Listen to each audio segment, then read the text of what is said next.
All right, YouTubers, you should be good now if you're still around. Should be good now. So, got a bit of an experiment for me today also. I'm not going to pay so much attention. I do see the ones that have moved in the pre-market. I'm not going to pay that much attention to it. I'm going to see how much of a difference does it really make, unless you're trading the pre-market. Thank you, Pepe. Unless you're actually trading the pre-market, how much of a difference does it really make to do any pre-market work? Okay. Now, I understand, I've always said it gets you prepared. You can kind of see the stocks that are going to be moving or that have certainly moved in the pre-market, but will they continue? So what I'm going to do today is I'm going to rely way more on my option plays. You know what I did? The cardinal error. So give me a moment.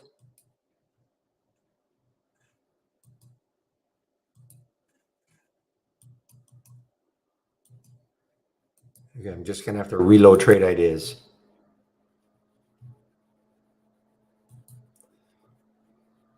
I just want to see how much of a difference does it really make?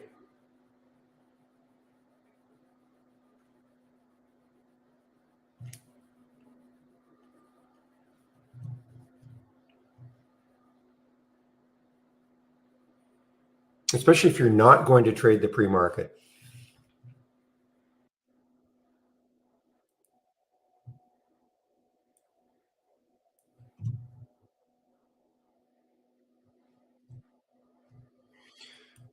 So there's the RIVN guy. So the RIVN, yeah, definitely on the move here. This had a great run now. This is fifth day. 1, 2, 3, 4, 5. Yeah, or the sixth day really. It's a big run. 13 to 18.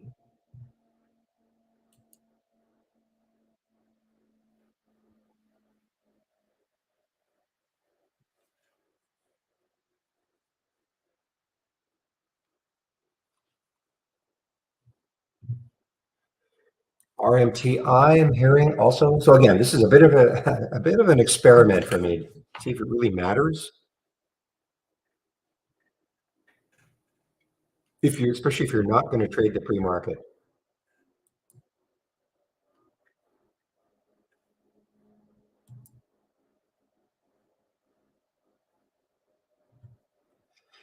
This Alvo is starting to move. This is a company out of Iceland. I think this was the very first Icelandic company to be listed. I know they're listed in Luxembourg, or the head office is in Luxembourg, but I think that's just for tax purposes. But they are out of Iceland.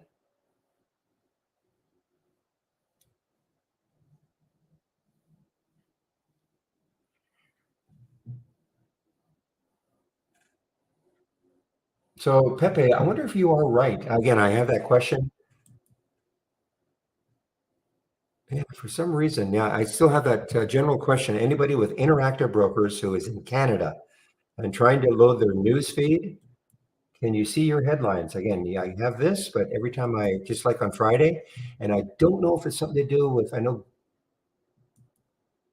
thought it was just Google though, so I don't know if this is just me or is it everybody with Interactive Brokers in Canada that has this problem with the news and the headlines.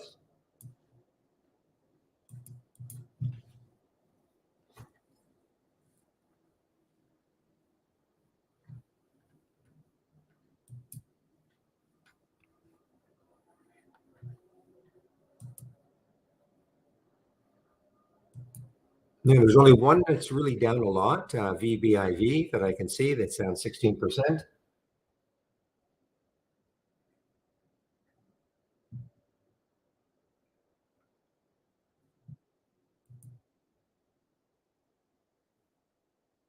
Okay, Jay. So, and you're in Canada, J1, you're in Canada. So it has got to be me. Interesting.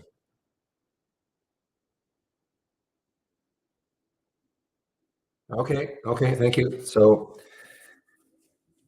well, that saves me from calling Interactive Brokers, which it might take me 10 hours to get through, but okay.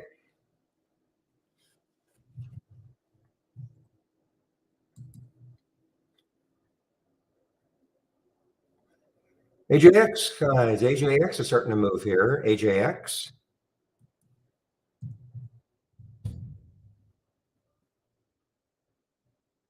on a merger agreement. So they're rising on a merger agreement. So they're being bought, looks like by Ellington Financial for $7.33 a share.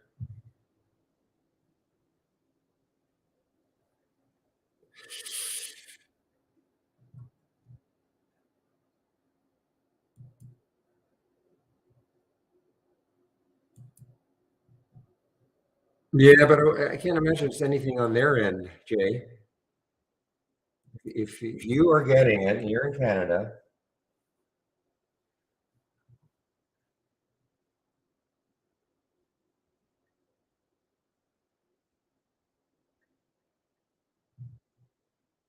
maybe.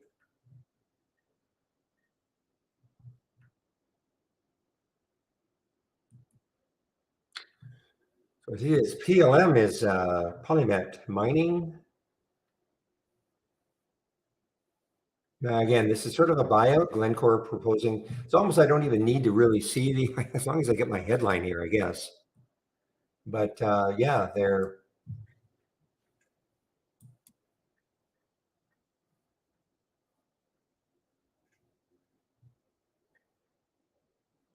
they are being bought. So another buyout, PLM.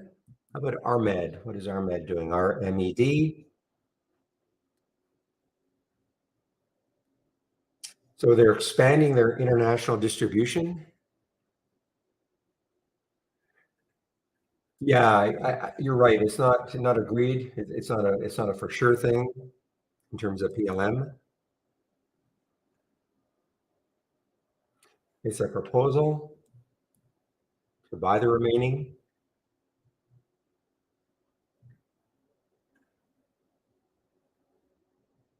And here it is, a non-binding proposal to go private. PRFX, what is it doing and why? Oh, they did so they did a reverse split. Did somebody mention that one earlier? PRFX.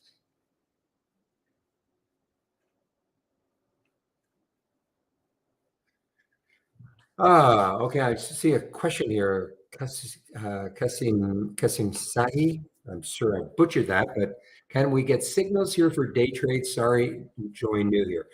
Well, if you're asking if I will tell you what to buy or sell, no, that's not what this is all about. You're in a trade. I don't know. Do you have trade ideas? You're in a trade ideas trading room, and so what you're going to see all day long are ideas.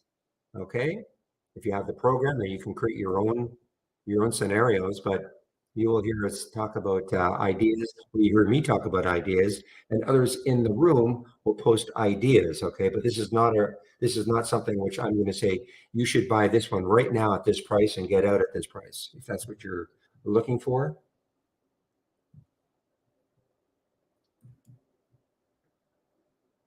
And just in case people who are in the room don't know, especially if you're well, even if you're in the U.S., this is sort of a first. Well, I don't know if it's a first, but this is only a half day. So this will be open until 1 p.m. Eastern time. Only half a day. And of course, tomorrow closed for the 4th of July in the United States.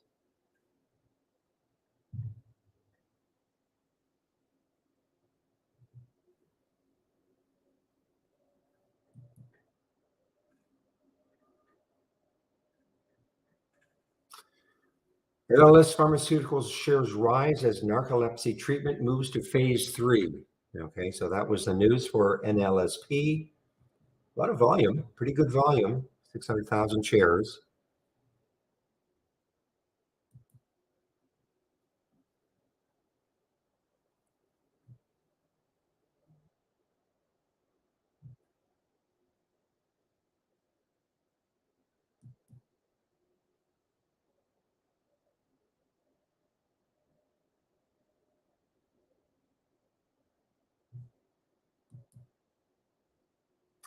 Yeah, it's really weird. It just sort of flashes at me.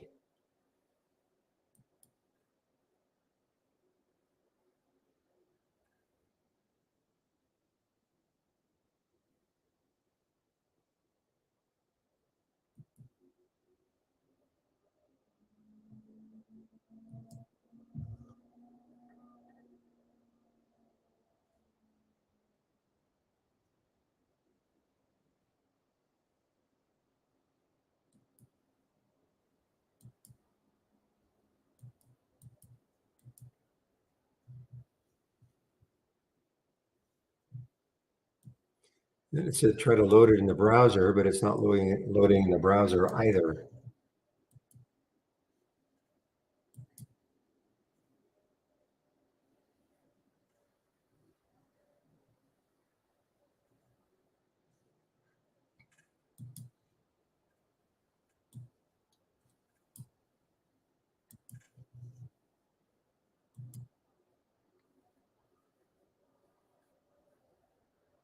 AstraZeneca, boy, I haven't seen or heard of AstraZeneca for a long time. AZN.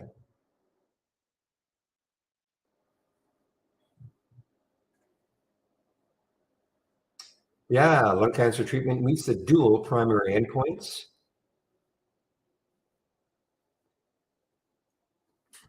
but has moved down from 72 to 72 to 67. Right at that 200-day moving average. Also, guys, look at that. 67.05 is the 200-day moving average. So it's sitting right on it, right on the 200-day moving average for AZN. Will it hold? How's Bitcoin? How did Bitcoin do over the weekend here? 30,631, so up 73. So it's just kind of holding steady. Check out Mara, M-A-R-A.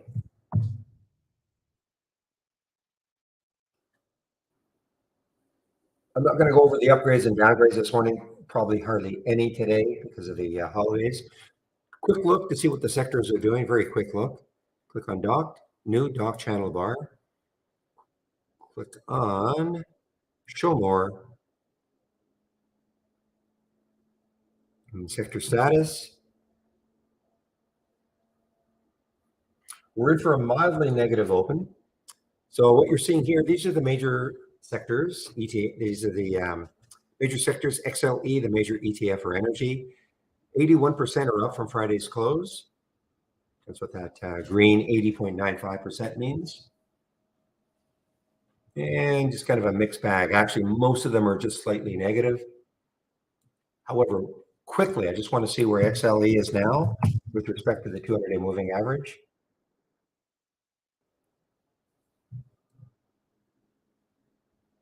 Yeah, it's still up there. Didn't really do much on Friday. The other one was financials. I want to see where financials are.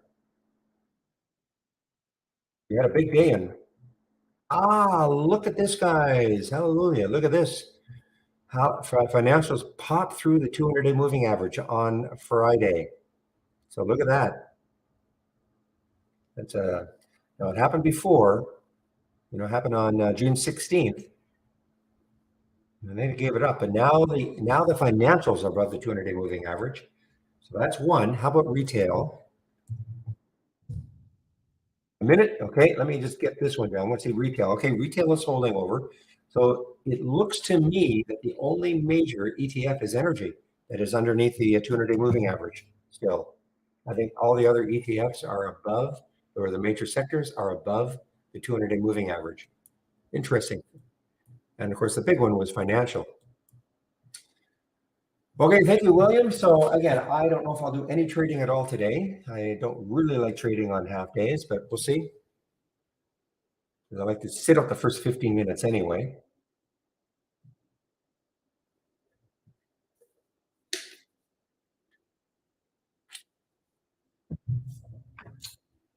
And we're open in about 10 seconds. So let me get rid of these.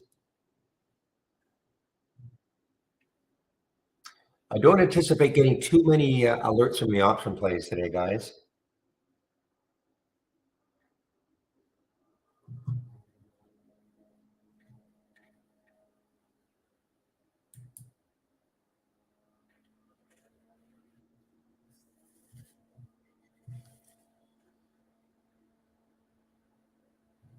PFRX, guys, PRFX just showed up on my 10-day daily breakout. Now, these are the guys, okay, they did a reverse split. That's the one. They did a reverse split today. And if I could read the, but I cannot load this, so I don't know what the ratio is. Maybe in our news. So I don't know what the ratio is. Boy, if they did a reverse split, I wonder if that's already split adjusted. I mean, that's a low float right now. 5.9 million.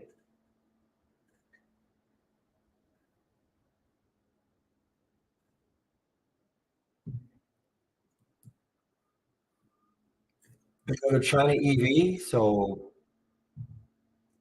LI is on the move. LI had a big pop in the pre-market.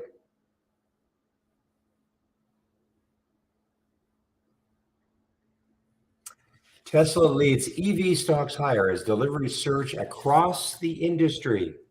Okay. So XPAV, here are the three China EVs, XPAV, LI, and NIO. Look at them leading the way in the top of the momentum.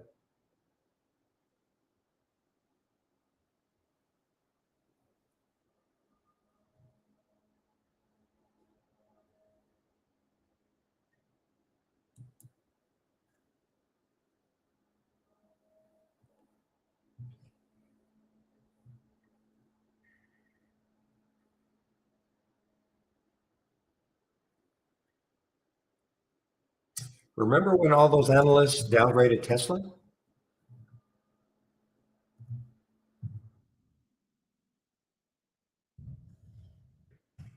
I think Goldman Sachs was one of them. I think Morgan Stanley might have been another, or maybe it was J.P. Morgan. But some major analysts were downgrading Tesla last week. I believe it was last week.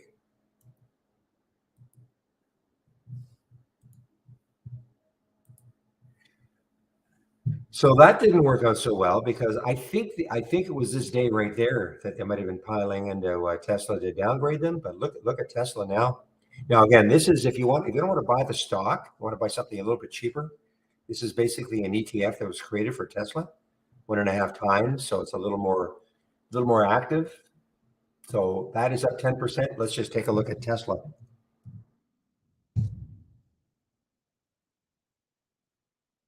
Well, that's a big move for Tesla, 6%. Well, you can see the other one is up 10%.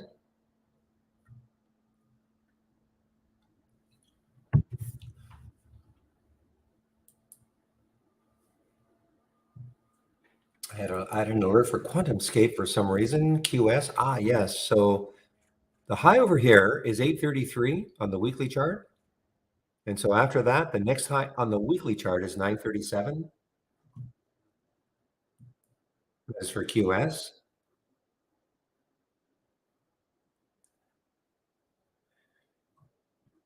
What trades more? So that trades 26,000 right now. That's a 1.25. And the other one, TSLS,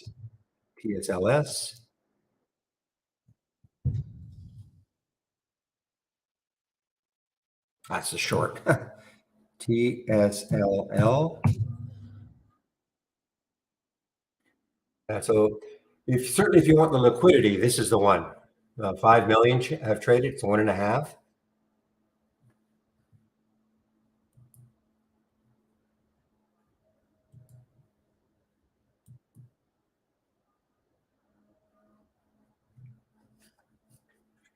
So Riven, let's take a look at Riven. Looking left on the weekly chart, looks like around almost to 20, almost. Looks like 1975 or so, the next highs on the weekly chart for Riven, RIVN.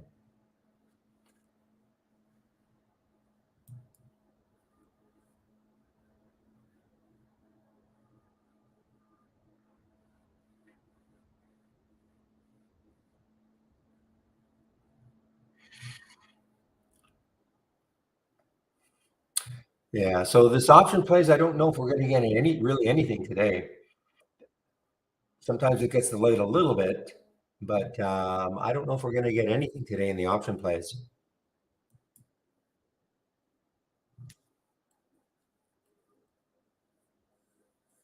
Remember, the only way we can see anything in this option play scanner, they have to be trading abnormally, option wise.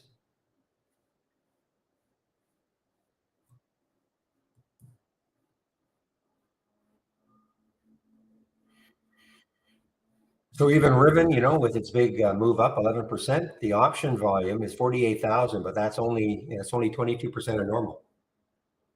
right now anyway. So it's not even Riven, which you might have thought would have an explosion in option trading, but not really.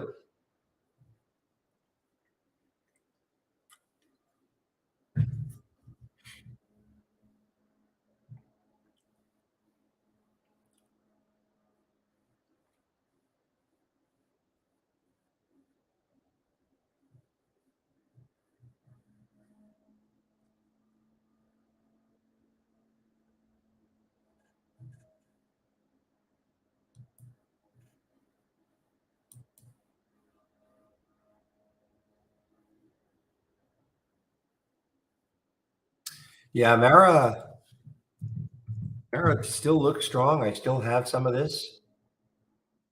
This is from well, this is about the biggest swing I've had in a long time. Biggest in terms of the longevity. I've traded out of it, most of it, quite frankly, but holding onto a piece. The next high looking left is on that weekly chart, which is, well, that was last week. Sorry. So it's 1467. Really, it's up here, 1564. That's your next high on the weekly chart.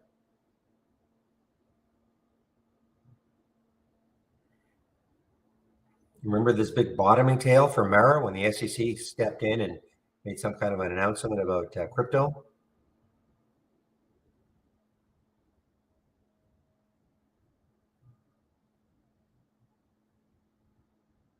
And we have a halt, guys. BTM, or we just have a resume.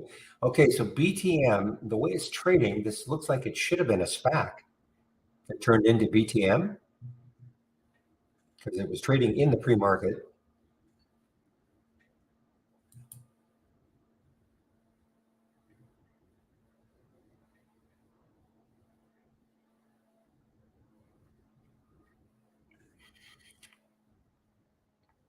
So Kalmar Electric Reach Stackers chosen by French multimodal terminal operator BTM. So, well, anyway, BTM is now trading like this pre-market. That's when it started.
Okay, so PTGX resumed, and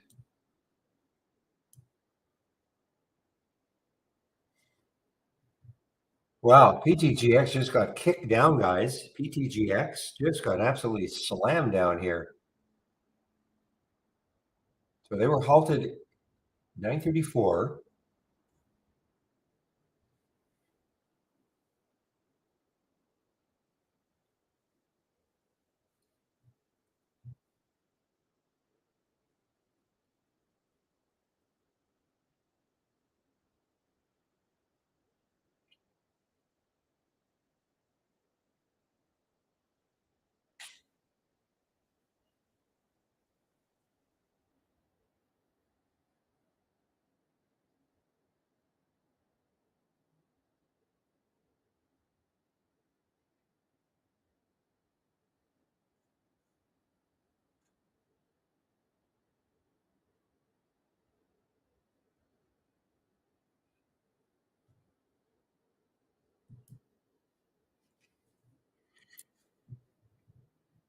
Well, guys, EVs are the sector for today for sure.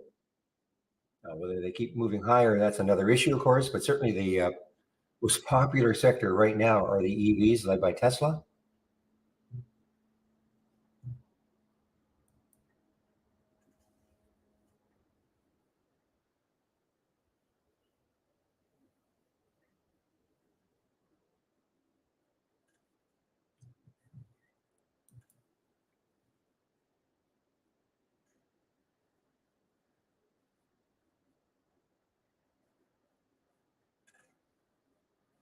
Boy, this one is just getting hammered, guys. PTGX almost looks like well, it's not halted. No, it's not halted again, but it is. The spread is a little bit wonky.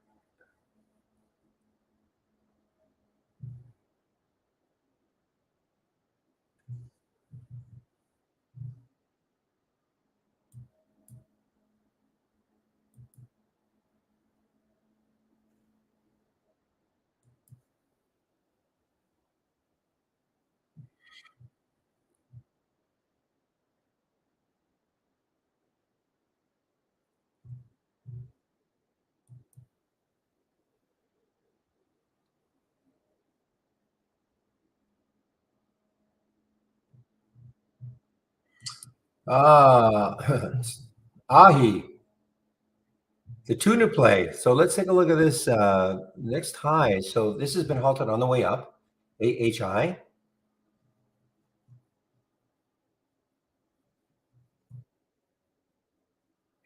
The next high looking left is 563 on the daily.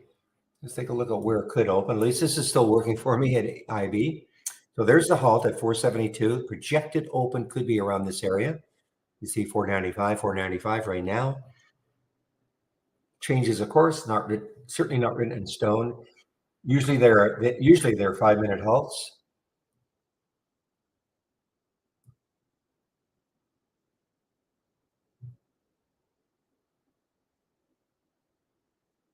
Yeah, I have Ion. I have Ion Q actually thumbnailed. You see, it's over 14, I believe. Yeah. So the high on Friday was 1484, but then it had a huge pullback, almost a dollar 60 pullback.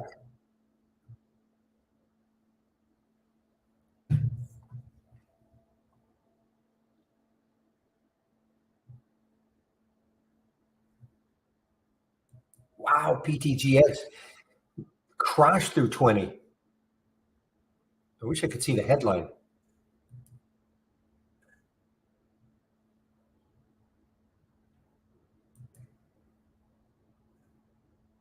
I can't see any. You know what? I really can't. I can't see a headline for it either. I mean, there's nothing telling me why this is happening.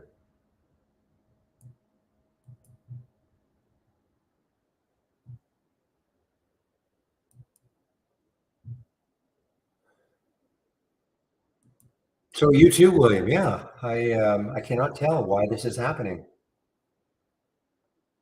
That's crazy to not know. When will AHI open? If it's a 5-minute halt, it'll open at 9:47 plus 28 seconds. Okay, if it's a 5-minute halt.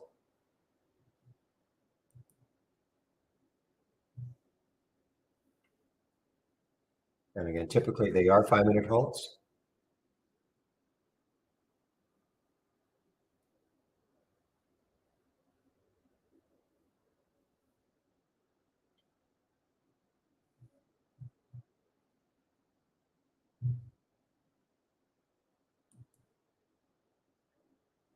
All right. Well, Riven made a new high, guys. Yeah. Wow, what a move. So if you're a little less conservative than I am, I mean, there was your alert at 1825 on the 10-day daily breakout, and now it's at 1912, almost a dollar move. This is the one I was thinking. This is the yeah, the reverse splitter. So I would shy away from that one.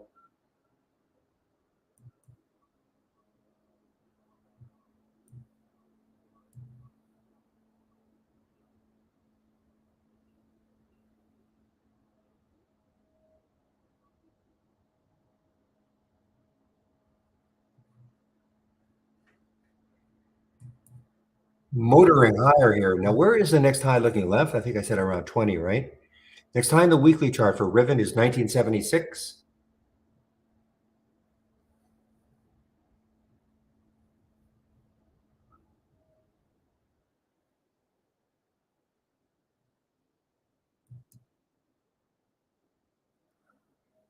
Well, guys, if we do get one in the option play scanner today, definitely worth watching because there's going to be very few, if any, because of the half day.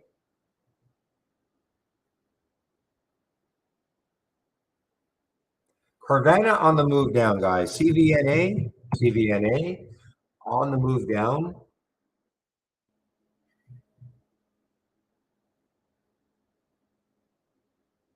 Next low is 25. Then the next low after that is 24.62. So about $1 away.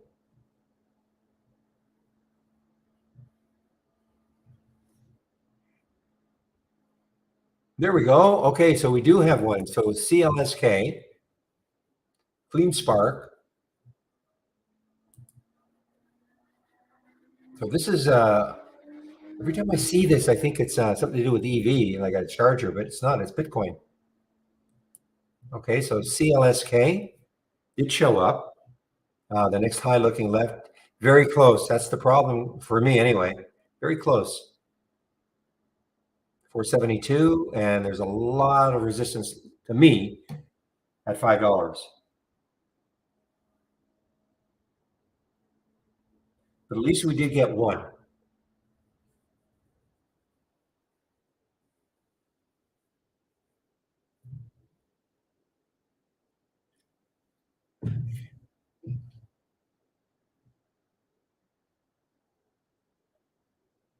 And here we have another. Oh, Joby, EVTOL. Takeoff and land, vertical takeoff and landing. Okay. So the high on Friday, I'm sorry, that would have been Thursday, was $12. Really got started here. Had an investment, I think, of $100 million South Korea, or is it $200 million South Korea? I can't remember.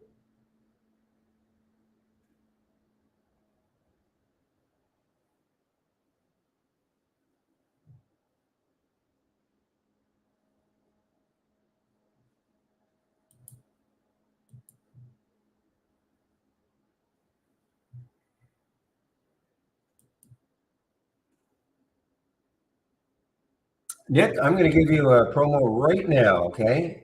I'm going to say it again. I'm going to say it quite a bit, guys. You want to help this room, keep it free, etc. Use my promo code, okay? Because that tells the company that the room is working. It's free. So here's a promo code you can use.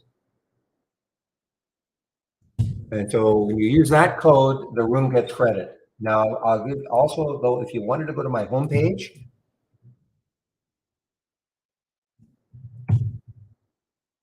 you click on my homepage link, because you might want to go to my homepage only because there's more information there, of course. Same code though, Freedom25. You just click on Get Trade Ideas.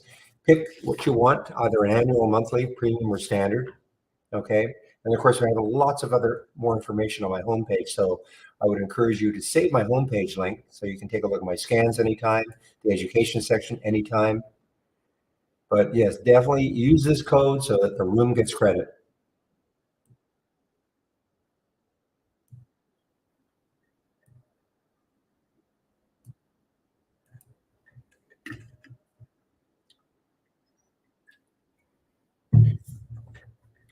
And I'll put that in the other rooms also, guys. So my homepage, where you can take out a subscription.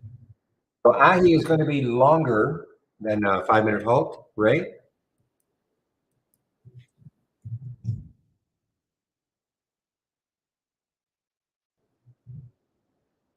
Yeah, so this is longer than a 5-minute halt.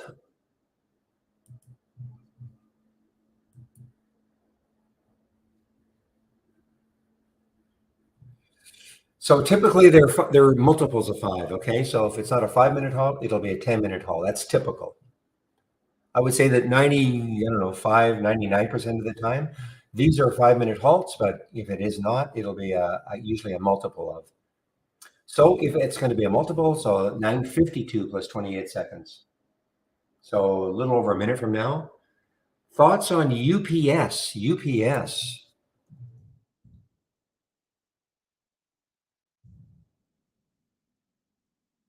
UPS having a nice little day. Deutsche Bank maintaining coverage with a buy and a target. Unfortunately, I cannot read what the target is, but well, I guess I don't know if that is. I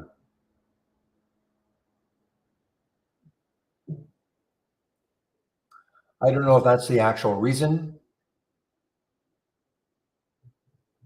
On a daily chart, though, on a weekly chart, though, yeah, this still has some room. 190, 197. Agreement with the Teamsters. Okay. Is this this on June the 30th? A revised UPS contract makes significant. Yeah, the union. Okay, all to do with the union. Okay.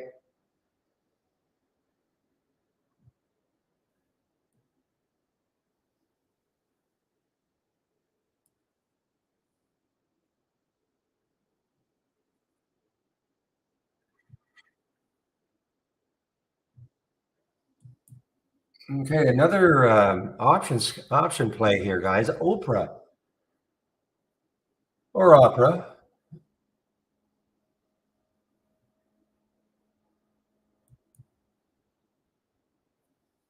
He opened. Let's see what it opened at. Wow, 513. So a nice pop. Wow, huge pop.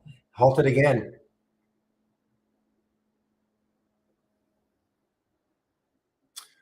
Well, Brian, what I'm using, okay, this is Interactive Brokers headline, okay, but I'm personally having an issue with it because normally I could click on the headline and then I can expand it and really dive into it.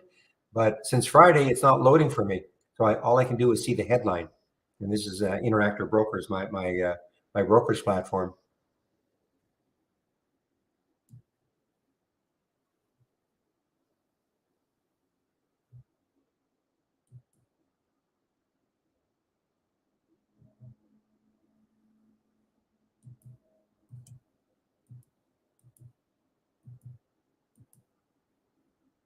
What collapse again, guys? Now this is actually showing up on my 10-day daily breakdown, PTGX.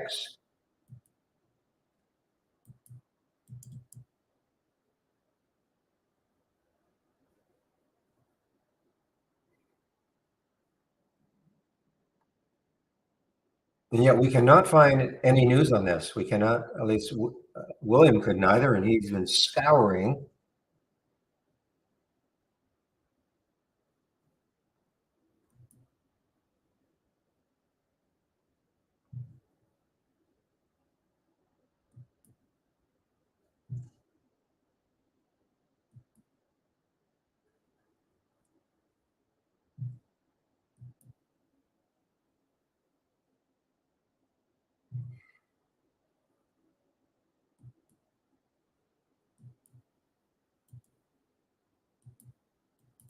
But you would think there had to be some news to knock this down from 27 to 18.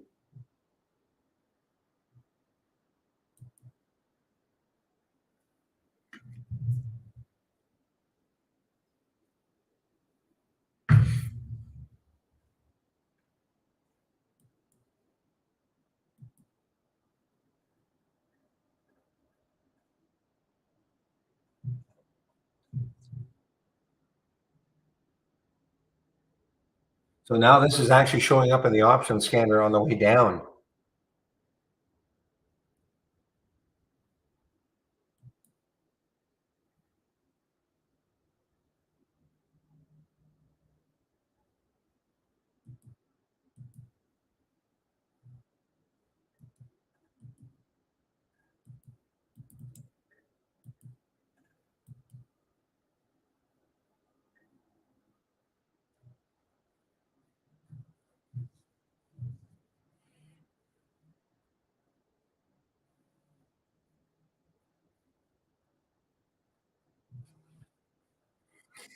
This PTGX, I mean, it's a little spready, unfortunately, and it's already been hit so hard to believe it'll keep going moving down further. But let's take a look at the weekly chart.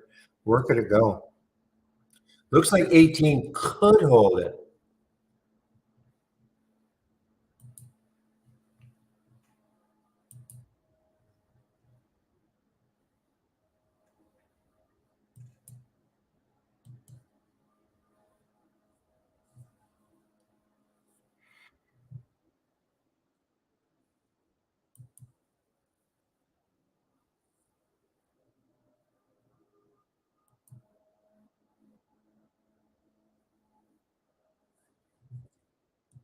Thoughts on CBay? Wow, look at this. Look at this. Continuing down PTGX.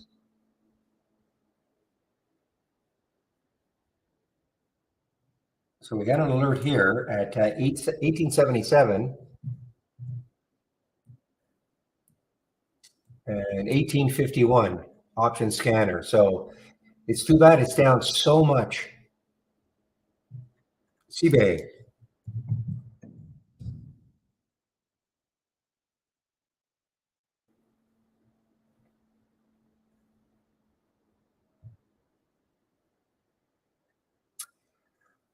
I cannot remember. Obviously, it had a tremendous day on Friday. I just can't remember what happened. So anyway, the bottom line is this: is that it's above Friday's close or Friday's high. Of course, that's on the weekly, and of course on the daily. So it's above the highs there. What's the volume like? Seven.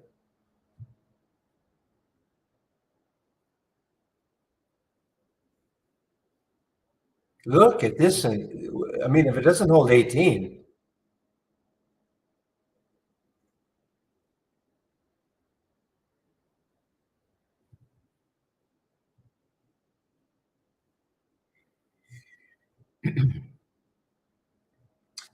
so let's back CBA out on the weekly just to sort of see what.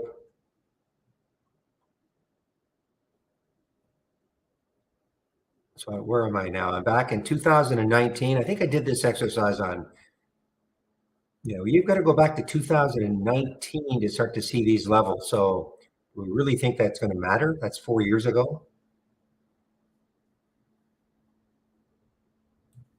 So I mean, CBA, I just can't remember what the news was.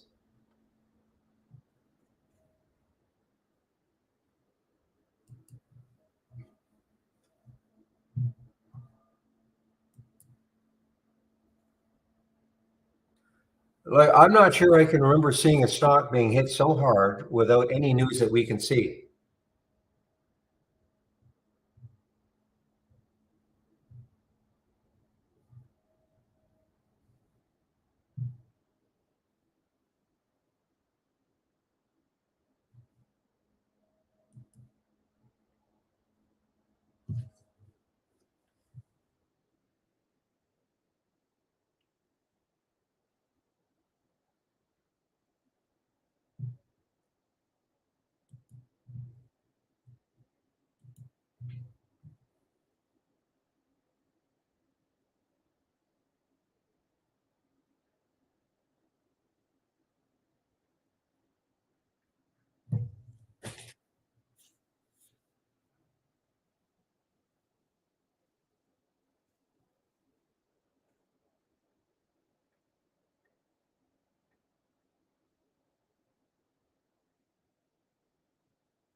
All right. Some of you guys were talking about BTAI. So this is showing up in the option scanner. I'm actually surprised. We're getting some plays in the option scanner. So BTAI, the next high looking left is 952. Of course, when we say that, we're not saying it's getting there.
You had shorts available. I did not have shorts available for AHI at Interactive Brokers.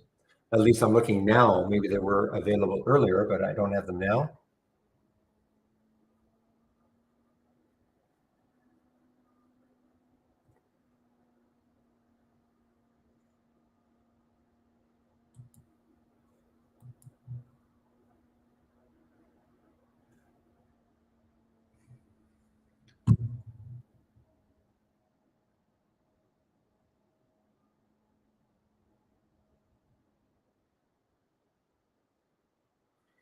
Somebody was mentioning top earlier.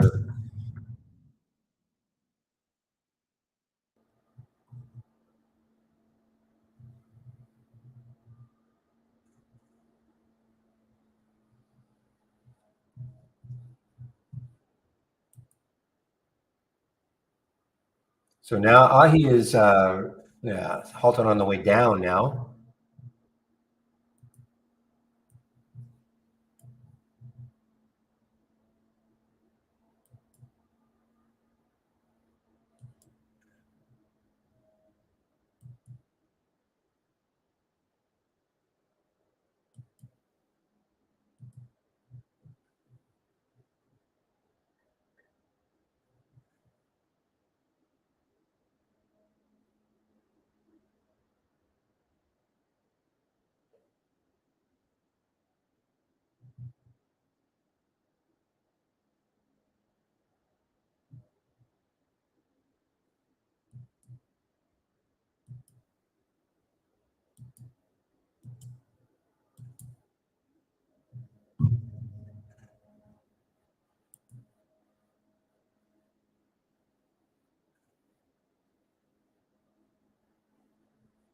What's Cava doing? CAVA?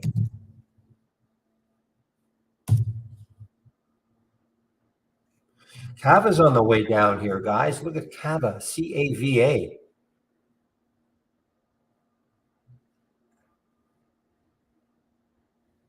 Next low looking left is 38.63, so it's approaching maybe a bounce area for Cava, CAVA.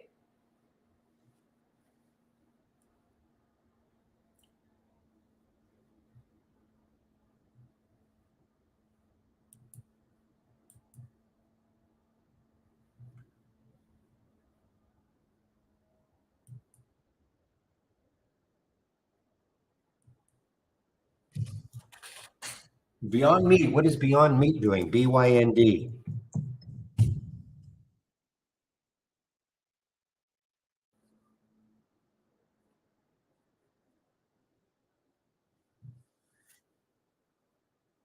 So Beyond Meat's high, next high looking left is 1365. If it can take that out, the next highs are on the 14 level, BYND.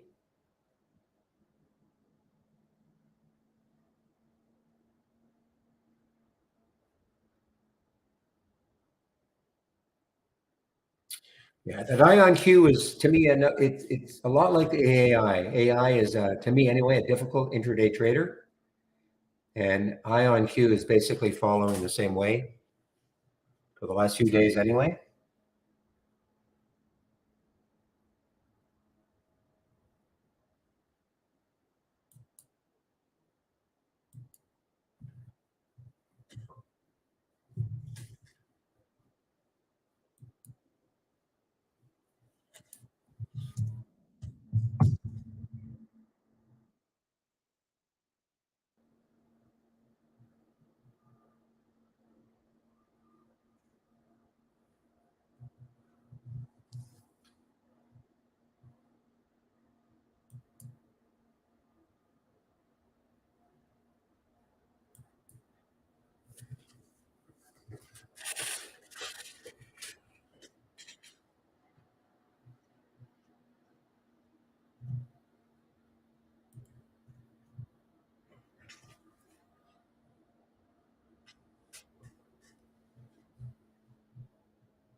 All right, guys. So this BTAI, yeah. So this is a nice one so far from the option play scanner.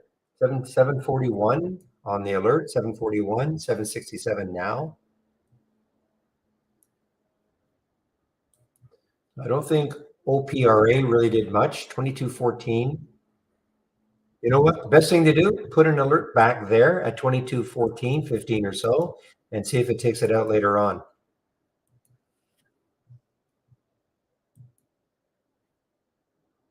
Same thing with the Chobi. 1124. Stick an alert in that area and see if it takes it out later on.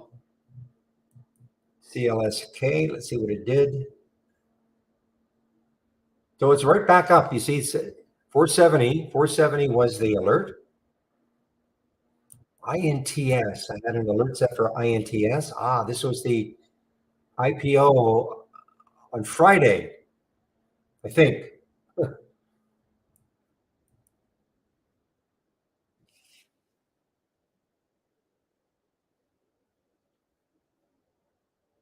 But I'm not sure why I would have put an alert at 6, wherever I put it. I'm not sure why I would have put that alert there.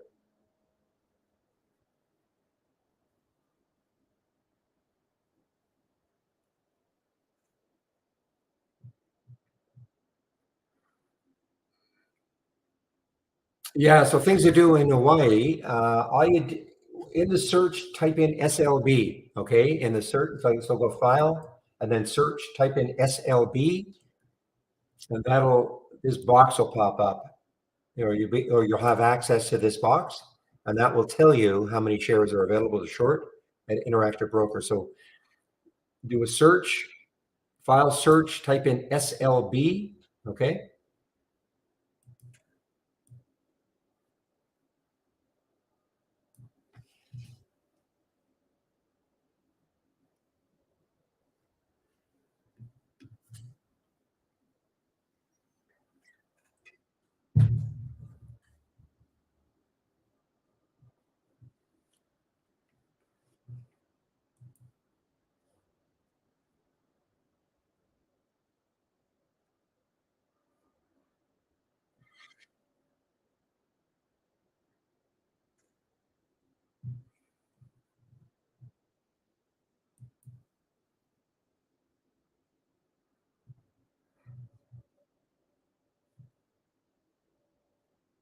I accidentally shut down. What did I shut down?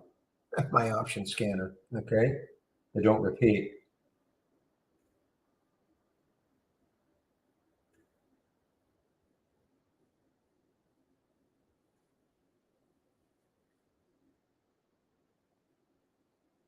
Oh, no, I didn't. Here it is.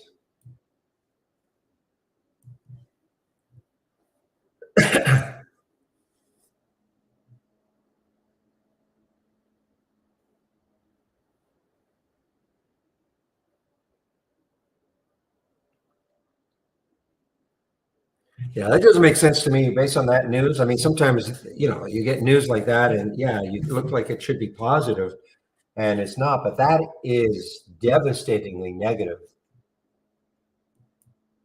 I don't mean the news, but I mean the reaction.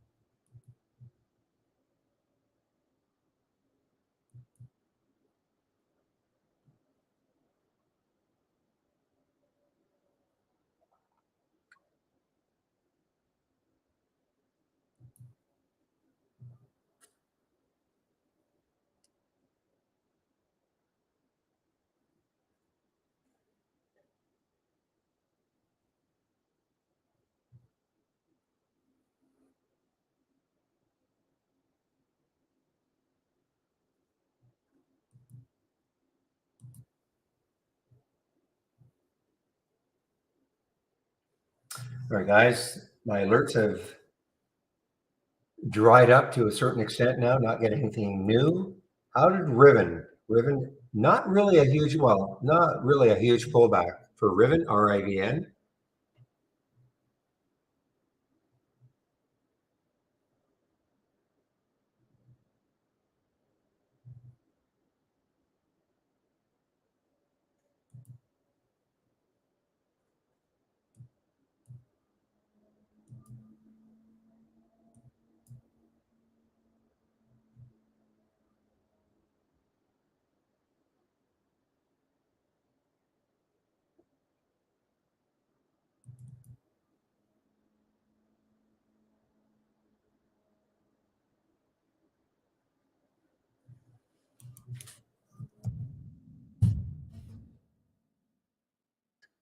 Oh man, William, I hope you're out of your short of PTGX or long. I think you went long. It's making new lows now.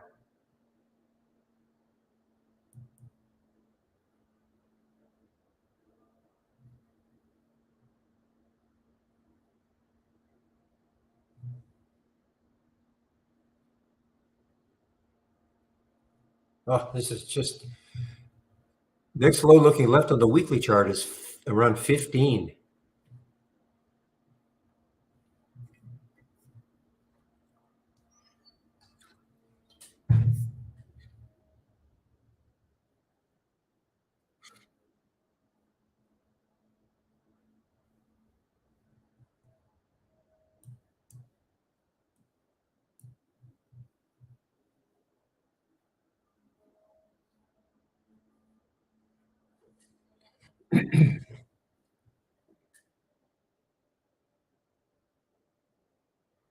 So not a bad day in the option scanner, really.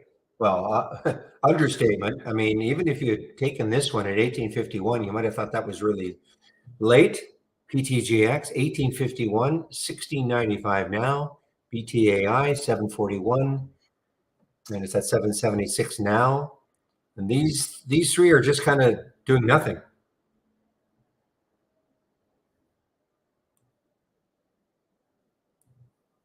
But if it was a longer day, I would think that Joby might have a late day surge if it were a longer day, assuming it gets over this the original alert price of 1124.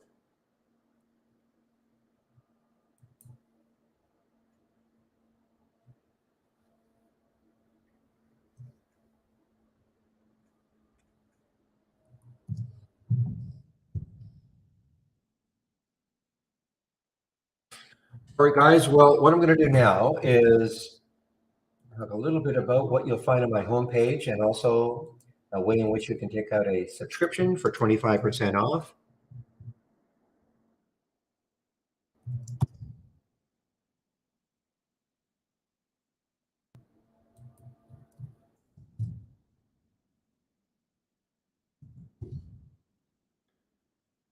Okay, so when you click on that link, this is what you're going to see.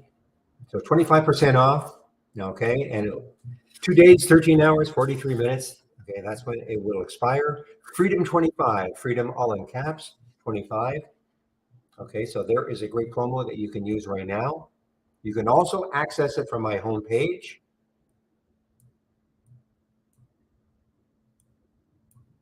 Oh no, hung up.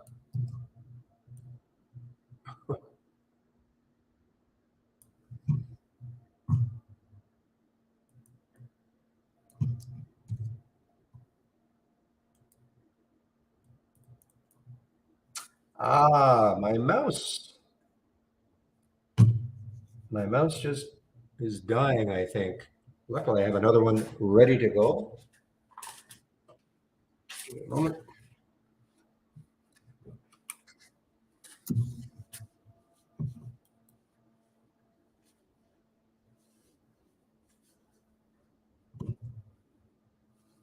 Mhm.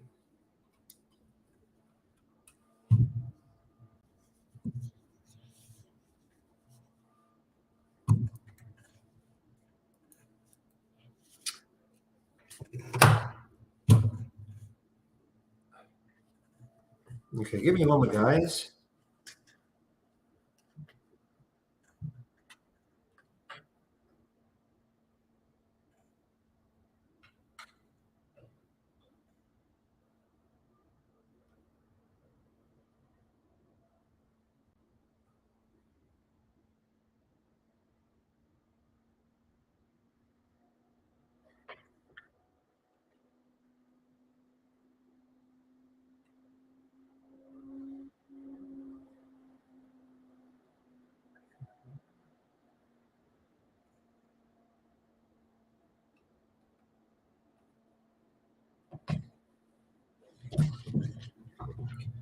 Okay, fingers crossed.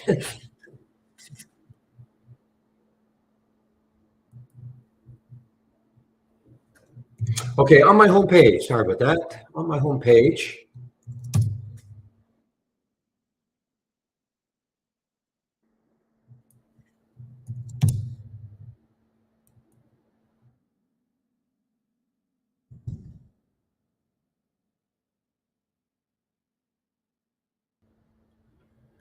What version of IB am I on? I don't know. It gets updated every day.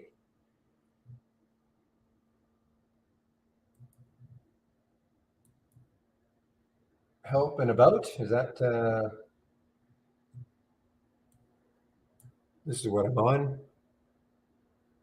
June 29, 2023.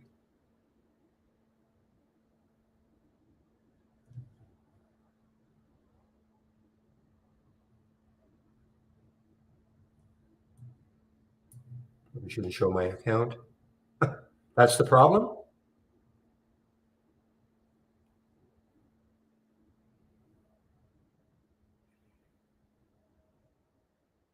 I should be on what? Another build, obviously. But it's automatic. I mean, every morning when I load IB, it just automatically upgrades to or updates to the next build. Okay, file change version latest. Okay, let me just do that.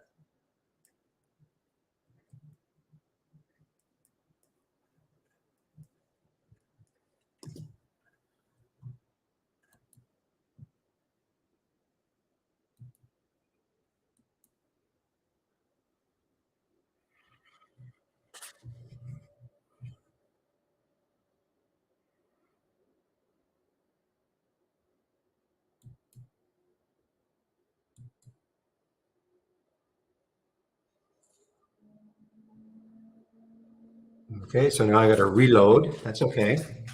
Well, wouldn't that be something if that's all it was?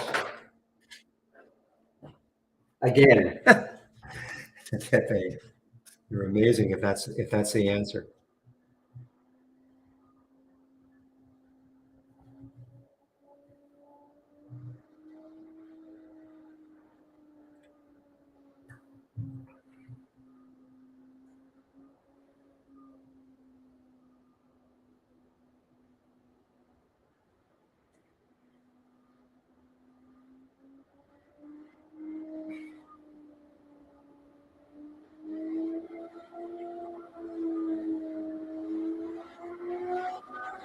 Oh, I didn't have to do the official login.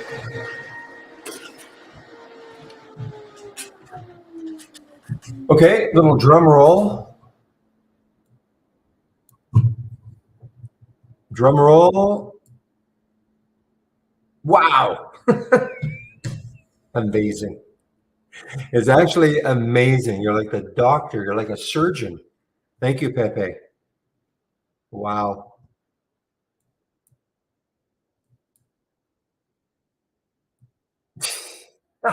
But I wonder why that happened because I mean every day when I load interactive brokers, it seems to say updating to the latest version. Wow. Okay. Thank you so much. Again, for the thousandth time.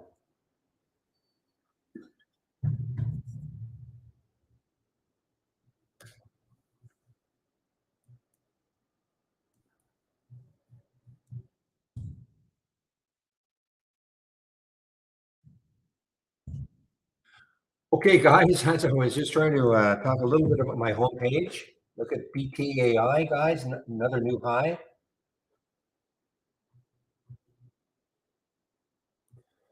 So if you click on my homepage, this is what you're going to see.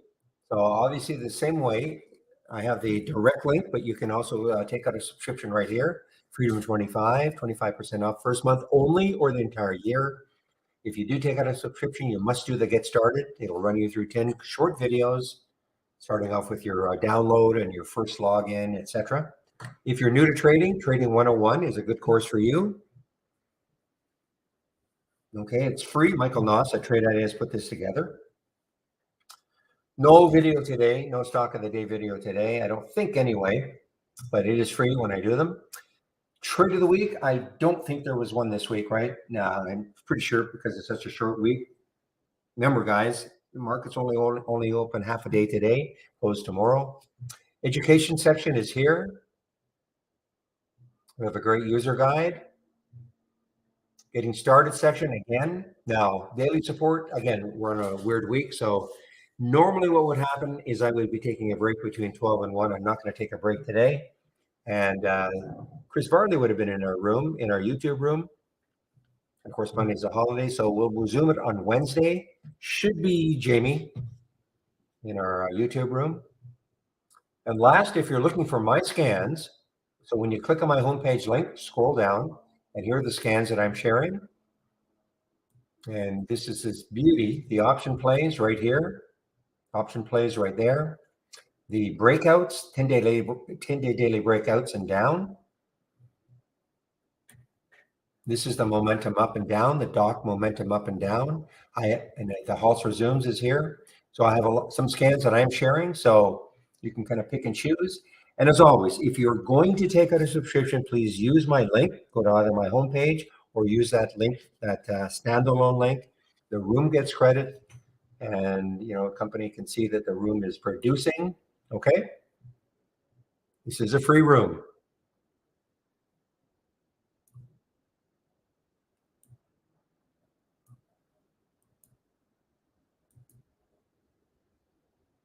Oh, was there a trade of the week? Again, Pepe. I'm surprised they would have had a trade of the week this week with only a day and a half, with a day and a half out, but okay.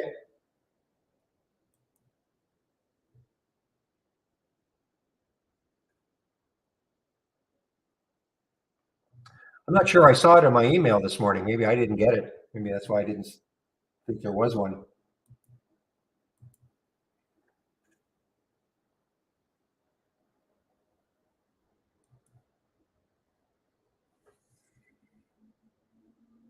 No, I do see it. I do see it. Well, that's the problem. I got up later than I normally do, and I didn't really sort of briefly looked at my emails. Okay, yeah, I do see that. 444.13. All right. I'm having problems with my TI. All is not loading. Franco. Hard for me to help. The first thing to ask is, do you have a green ball? When you say not loading, do you have a green ball in your toolbar?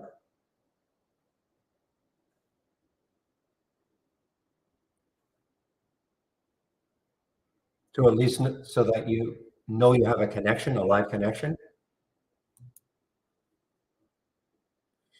Okay, and how about say Friday? Was everything working on Friday?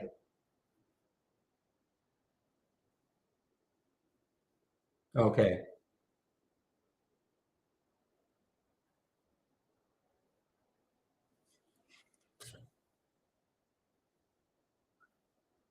So was it working on Friday, Frank? Okay. So the only thing I can think of, if you have a green ball, it's possible, not 100%, but it's possible that we send out emails to people. They have to fill in their agreements again. You got a 1-year membership and it was working. The only thing I can think of is that you didn't fill in the agreements. Okay, that's the only thing I can think of. So all I can do is give you our homepage.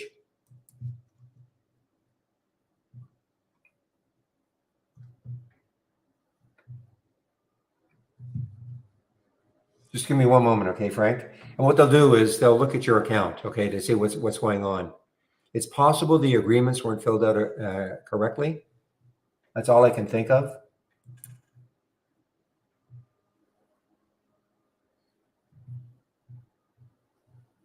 So just give me a moment. So if you click on my homepage link,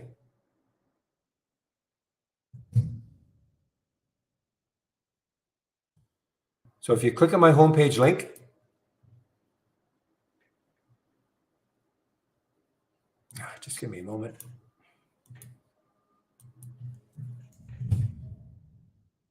Okay. Click on my homepage link. Just give me a moment, K Wealth. Click on my homepage link. When you see the little pop-up questions and answers, okay, click on the questions and answers and then ask. And ask the question, and you can see there are people there. And basically give them your email address that you use to sign up so they can check your account. Okay?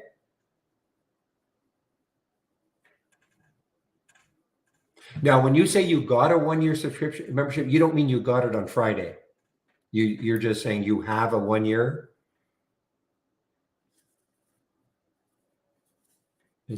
Or did you actually take out the subscription on Friday? Not that that really matters. They're going to have to check your account anyway, okay? Just to see what's going on.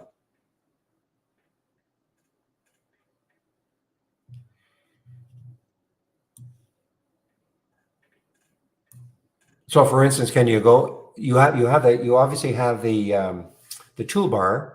If you went to new, okay, so it is possible then that you didn't maybe see the email that was sent to you saying you must fill in your exchange agreements. I mean, I'm just guessing right now, okay, Frank? But try this also. If you click on new and then docked channel bar, can you load any channels?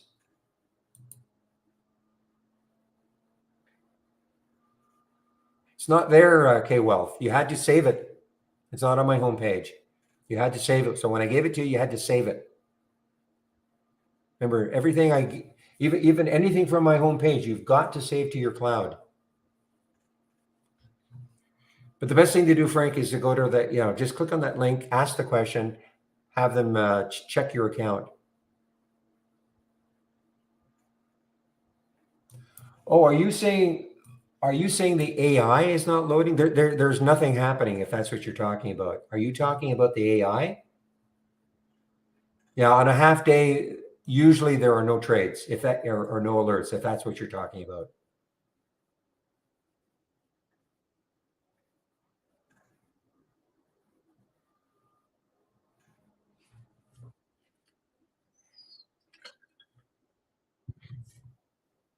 Okay. If that's what you're talking about, I misinterpreted that. I should have read that a little more closely. So yeah, they're usually when it's a half day, there will be no alerts from the AI. Okay.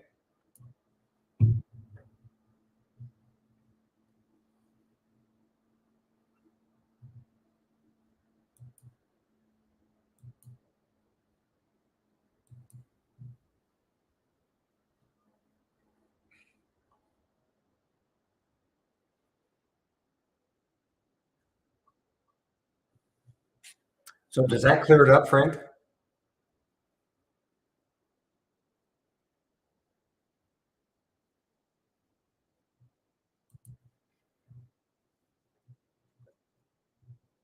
Okay, I'll load it again.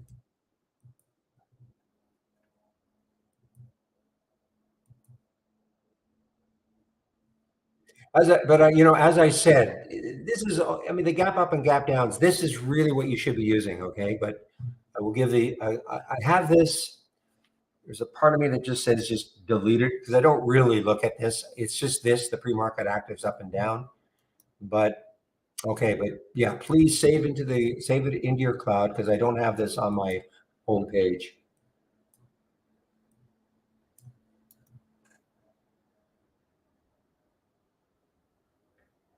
Actually, I think I might have, just give me a moment. Yeah. Okay.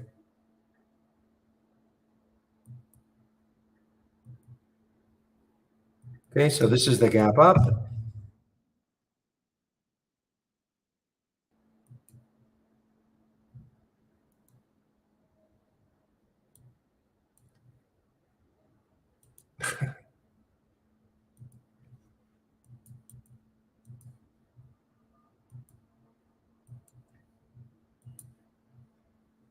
This is the gap down. Okay, so yeah, save it to your cloud.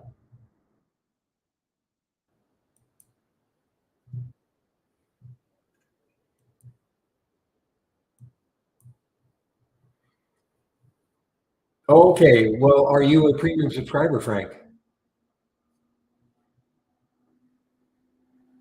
Did you take out a premium subscription?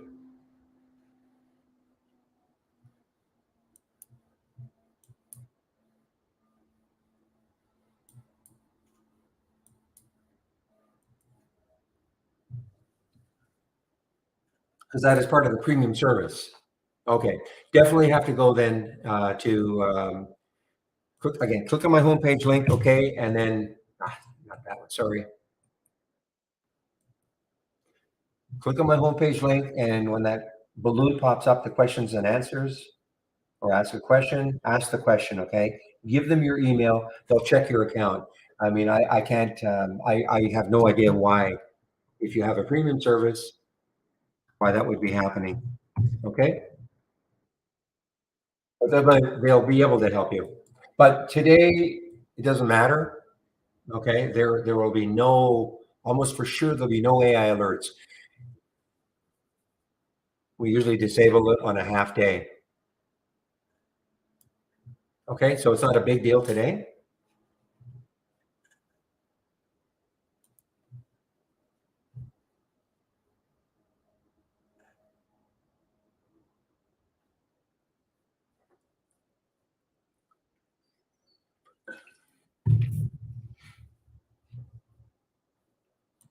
Meanwhile, what was happening with WW?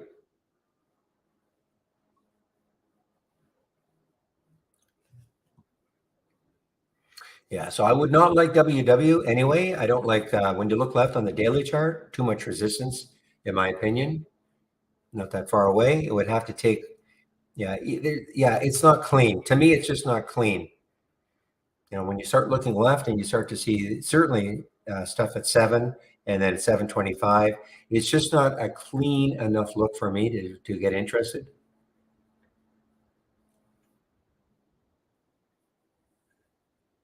Okay, one moment, please.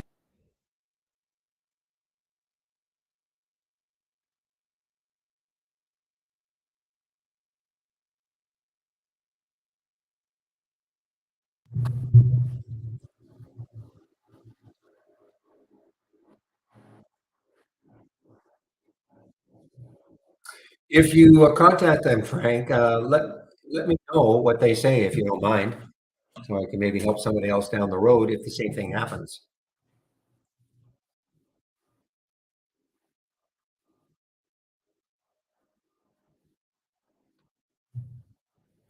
All right, guys, I would say that now, what are we, 10:35?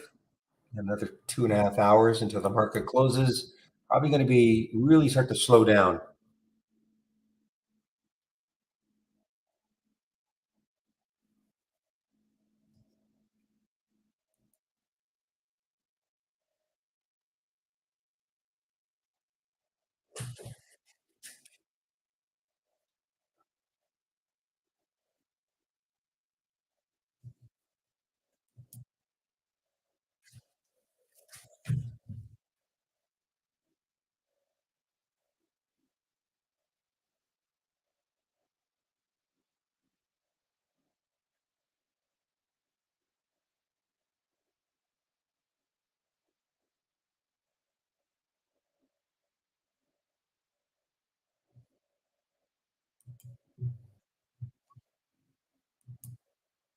All right, RMTI guys, RMTI on the way down here, RMTI, and now I can maybe find out why.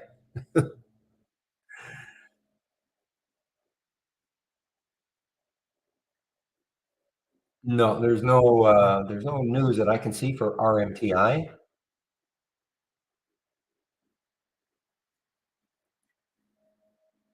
Wow, look at them. Boy, there's a big void too. I mean, looking left, the next low looking left is Friday's low, 467. That's a dollar away.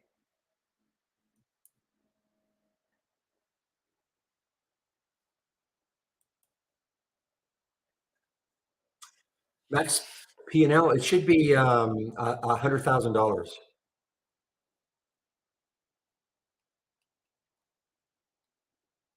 Oh, what is the max P? I'm sorry, you didn't mean what. The max P&L should refer to this. And by the way, they were talking, our developers were talking that there was a problem because of the half day.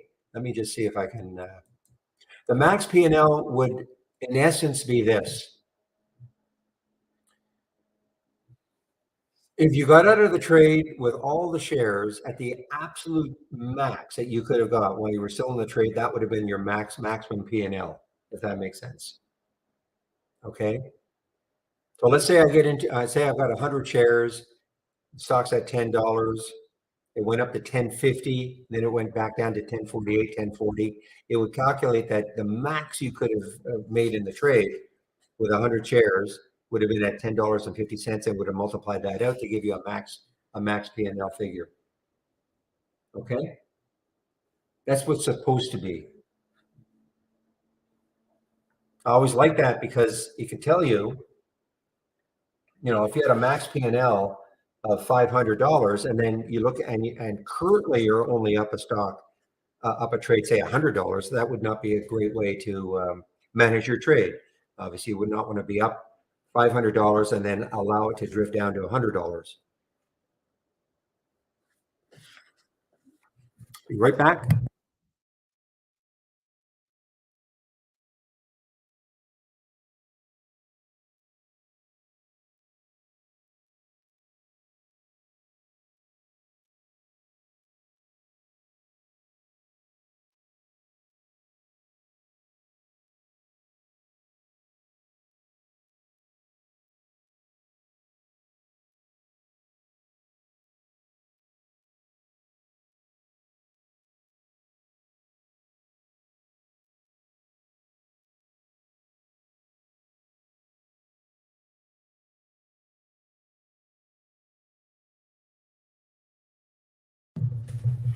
So this is demonstrating how you can take a trade in the simulator last week. And if you don't get out of a trade by the end of the day, this is how you can practice swing trading.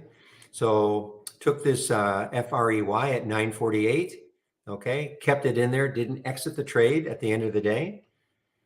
And so this is the current result, okay? So if I want to get out, I just flatten. But if I had a whole series of trades in here, again, this is in the simulator. All I'd have to do is just highlight the trade and then I could flatten it. That would get me out of the trade, or I could get it at half, or I could double my position. But here's how you can actually practice swing trading using our simulator. Our simulator uses our real-time data. Okay, so if you're just starting out and you don't have a broker yet, but you do want to practice trading, you can do so. You need our standard service. And again, it uses our real-time data.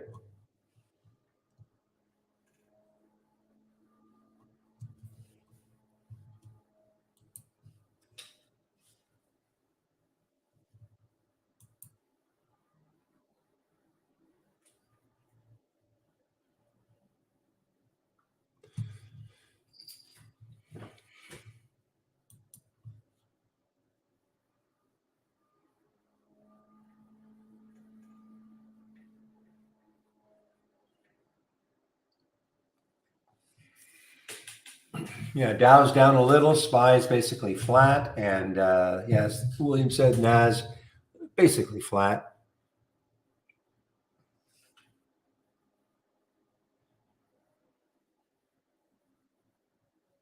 Look at AI. AI's taking a little minor beating here.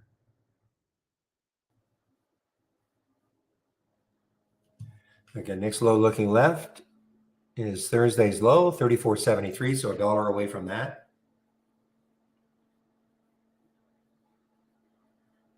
IonQ is following suit. IonQ now almost trades like AI.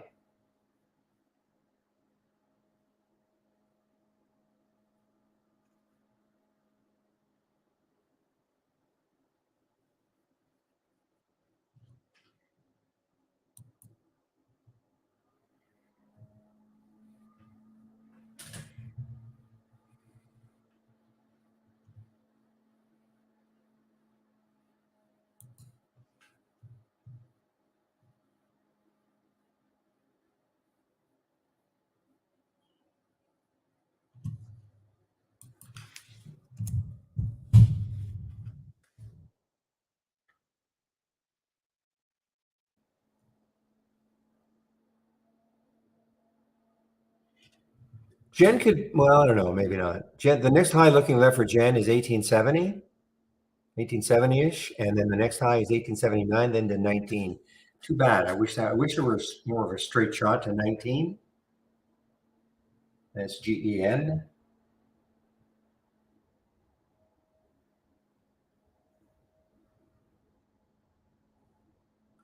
UPST.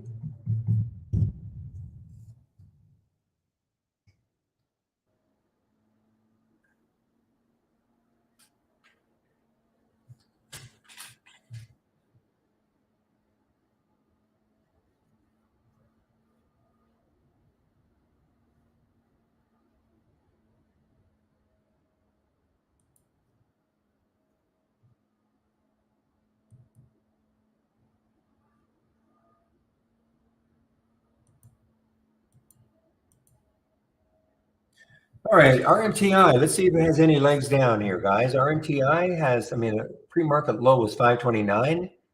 I don't know, that might not be real, but the big deal is here. The next low looking left is 466.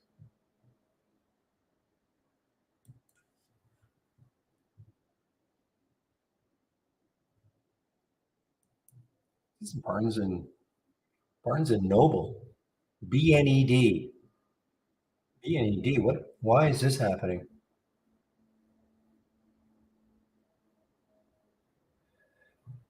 Their earnings are coming up on the 5th, July the 5th. So on Wednesday, bets are being placed. I guess that they're going to be okay. I don't know what Barnes and Noble does anymore. I don't believe they have too many stores that are still open.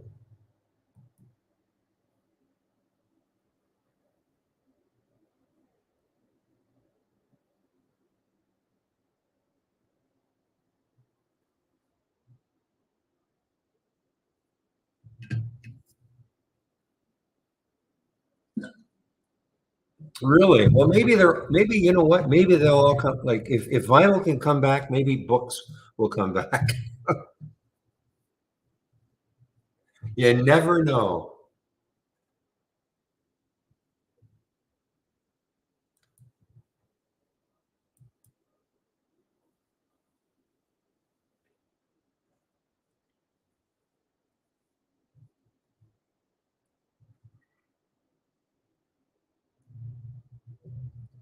Mara over 15 now, guys. Big level for it to be at. Mara, I think the next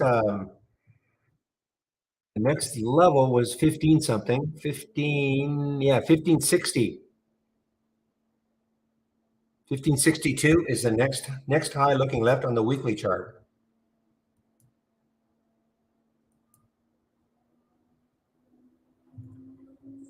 Yes, and you never know. And you know what? I mean, if more and more and more people start, getting more and more eye strain just by staring at a screen all day long.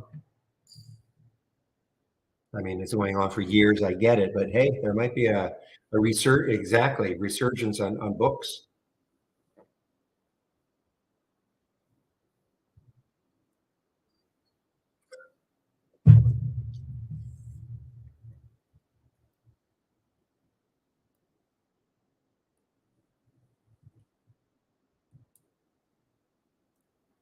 And I profess to be as guilty as anybody. I used to go to the library all the time, and then something happened, and I can't. Something happened, so then I got onto the online version of the library, and I never looked back. And you know what? I never thought I would do that.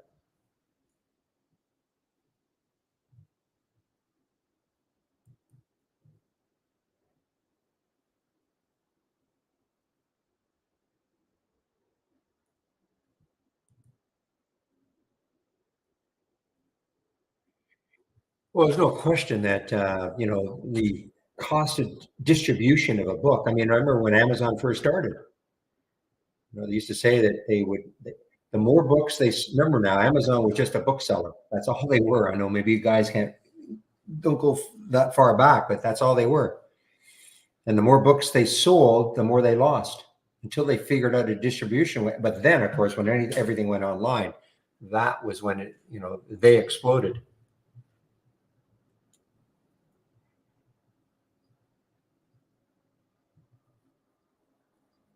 What are you doing?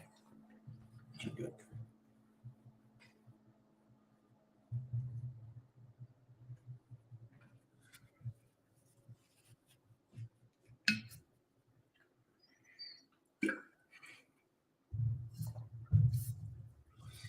All right, guys, RMTI is inching its way down. I am in this one. I just see what can happen here. It's inching its way down. We had the alert at 562. 562 was the alert. Got in at 560. And just see if it. And of course, the attraction for me was the void 466. I don't think this is real. That big bottoming tail. I don't think that's real.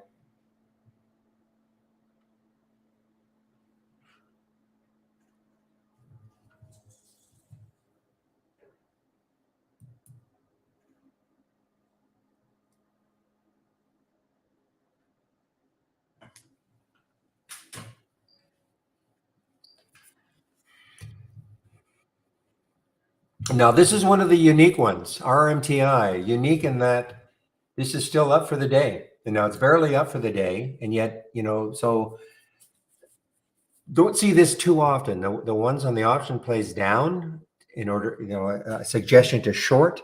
Usually the stock is down for the day also.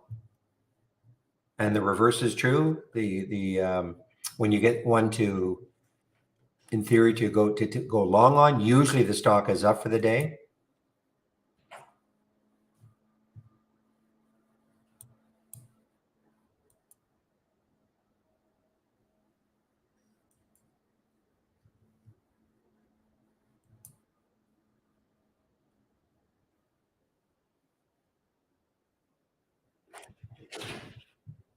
Yeah, BTAI still looking good. So let's take a little check. What happened with RXT? 245 on the alert. Let's see if it did anything from there. Not yet. This had the huge day on Friday, of course. Huge day on Friday.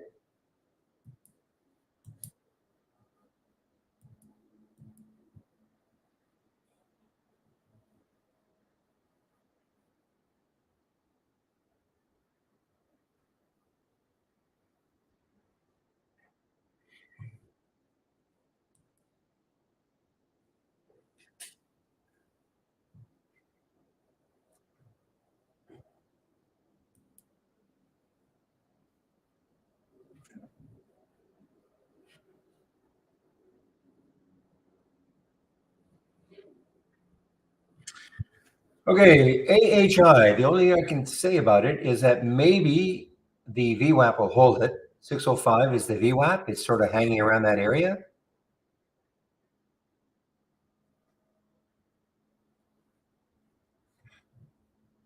And there's even BNet is showing up here in the option scanner. I'm not going to take it, but I don't know if we ever found out the news on PTGX. Somebody said something about Johnson and Johnson earlier, but yeah, I don't think we could really find any specific news for PTGX. Unless, William, have you been able to? Here are my headlines, and I don't see anything. Yeah, we cannot find any specific news for PTGX.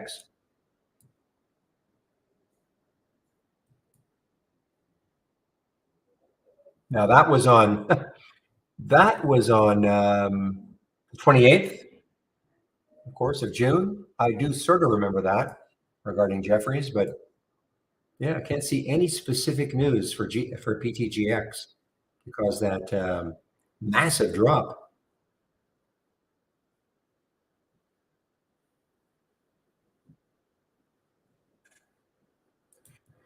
All right, well, RMTI is giving me something here.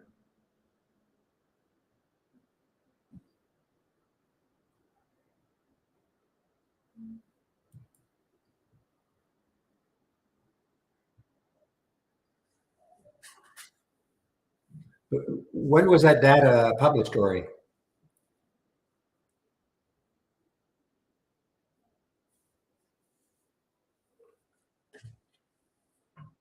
Today. How come we can't see it? How come nobody can see it but you? I thought you posted some story about it, PJ. It didn't seem to make sense to why it would have just utterly collapsed. Was that the thing with Johnson J&J, or am I hallucinating?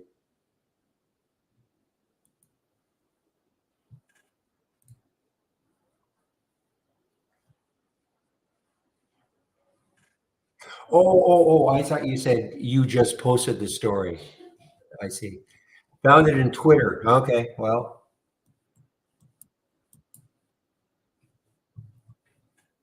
I get you. I understand now.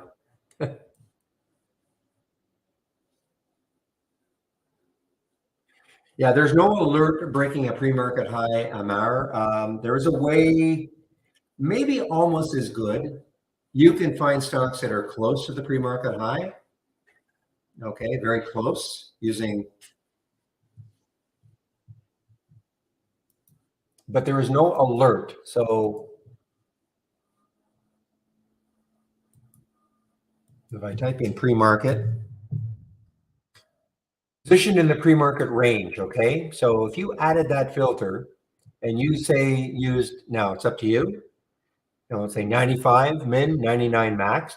That would tell you stocks that would be within 1 and 5% of the pre-market high, as an example. Okay, and you could then add that as a column, and then you could sort on it, and then you would see the stocks that are really close to the pre-market high, which might be just as good, if because sometimes, maybe a stock breaks right through the pre-market high.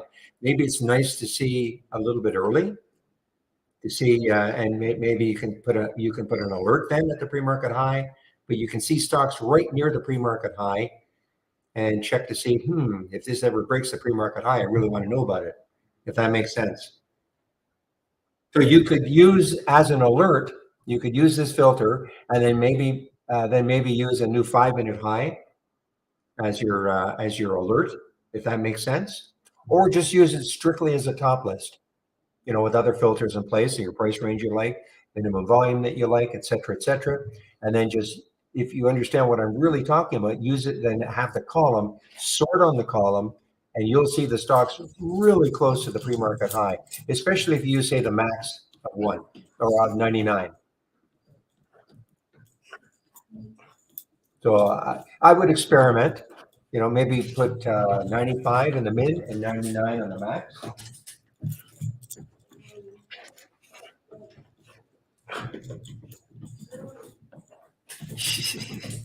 I can hear my little dog here. Hi, Chloe. Good morning, Chloe.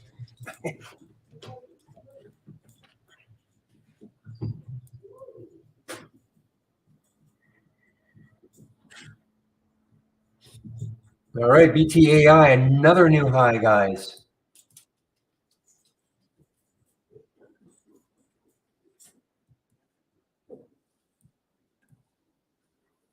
Okay, so Joby is not going to do it today. So we're going to forget about Joby.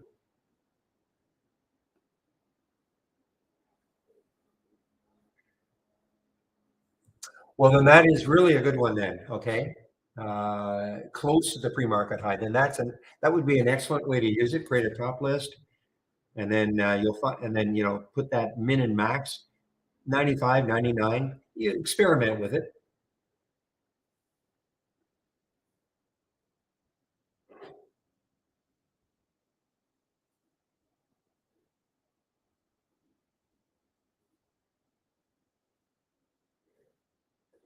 I don't know, I might have had one that I created a long time ago. Let's see if I even have something.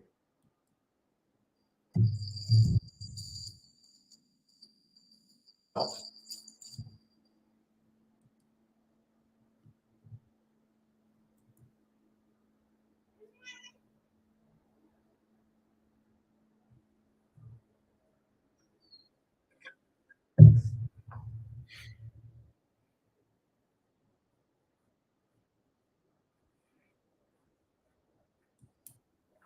What now? I can actually look at BTAI because we brought this up. Of course, it had the huge down day on Friday or on Thursday.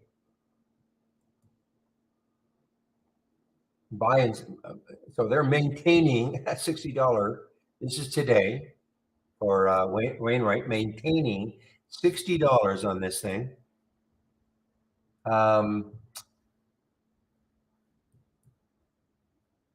Goldman Sachs 13, neutral, and a target of 13.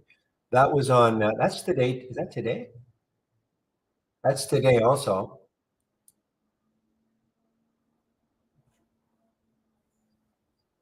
So that has definitely helped them.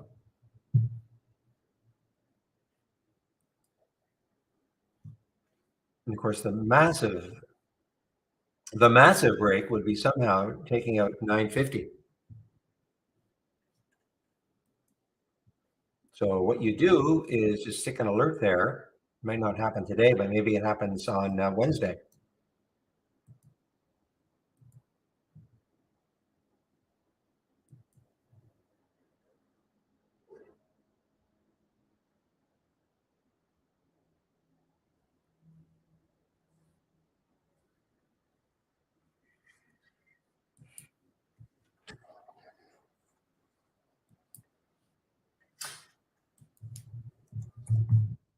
Yeah, BTGX, nice recovery so far.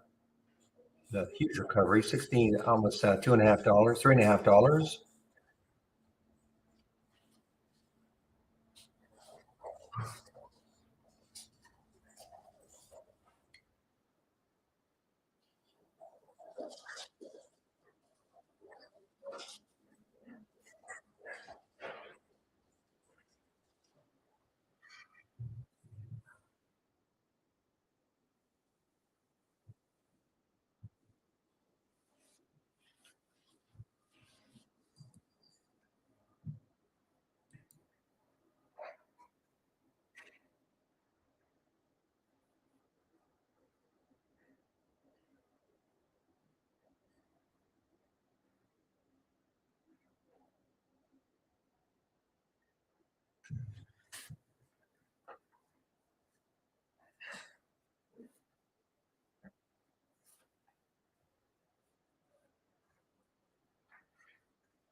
No, I'm wrong, guys. There was an AI play. Okay.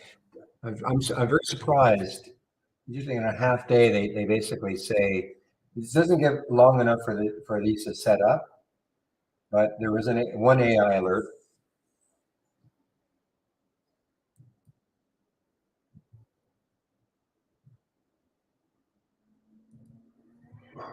Okay, Michael has added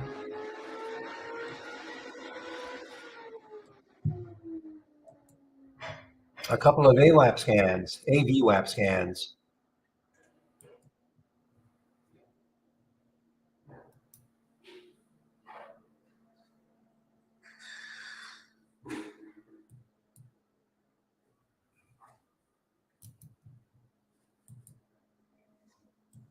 Okay, let's take a look and see what these look like.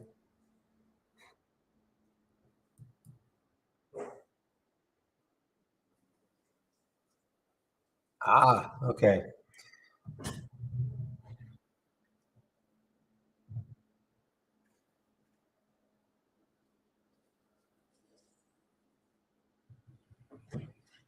So this is Ava.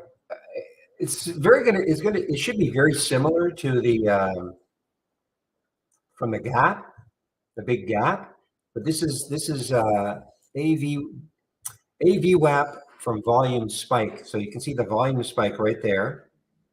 I want to see if they're all looking like huge gaps, because then I don't really see what the big difference would be. Ah, there's the difference. There is the difference. So you see, there's no big gap here. Okay, I see the difference. So you see, there was no big gap here, but something happened with a lot of volume for SMHI here, but it hasn't really moved it yet.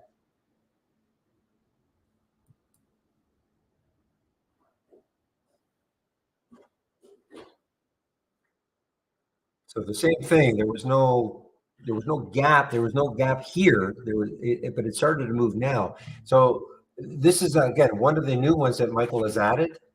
You have to have a subscription, of course, to this Anchor View app, but it looks kind of interesting.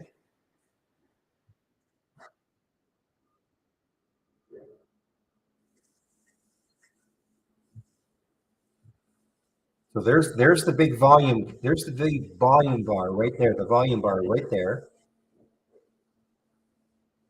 Actually, he's using it from here. Interesting. Anyway, you can. Unfortunately, tomorrow, of course, is the holiday. So, but next Tuesday, you can grill him on all this because he. This is his. I think he's think this is his favorite one now.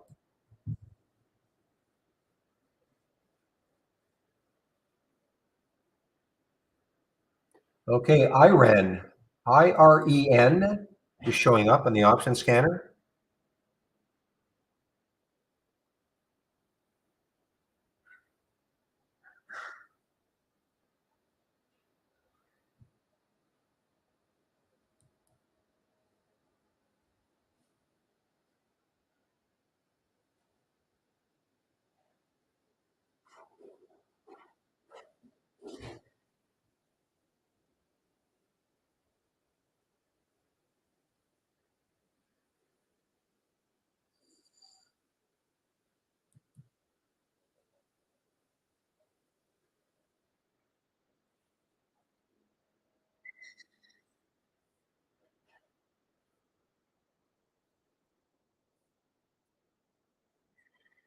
Okay, just looking to see if there's any news on Iran. I don't see any,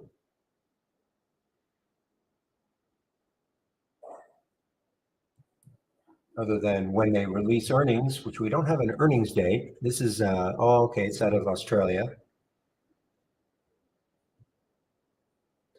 So they don't release until September 11th. So this is they're just kind of preparing the market. But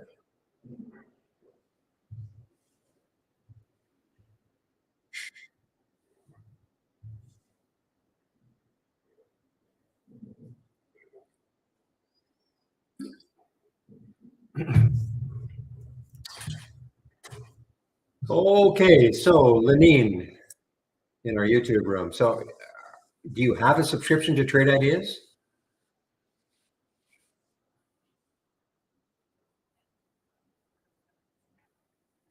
I'm talking to somebody in our YouTube room. Do you have a subscription to Trade Ideas? But are okay, but do you have a subscription to Trade Ideas first? Okay. So have you ever traded before? Would you consider yourself kind of a novice? But are you kind of a novice trader also? Okay. First thing I would do is this, because trading, the program is called Trade Ideas. All right. So it generates ideas, but if you don't know if you don't know what to do with those ideas, then that's, you have to, I'm going to suggest you take a look at this course. Well, what do you mean by, okay, but I think you said you're new to trading.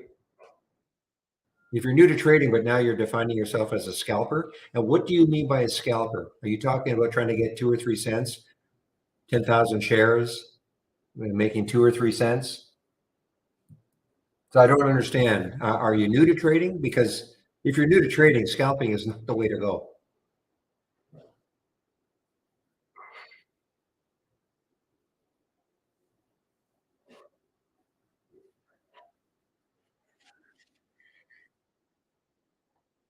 Okay. I don't think this is, I'll be honest, I'm not sure this is the right program for you. If you're trading on a 1 second chart, you're not new to trading, you're trying to scalp. Um, yeah, yeah, so the only thing I can suggest, if you can hang around to, let's see,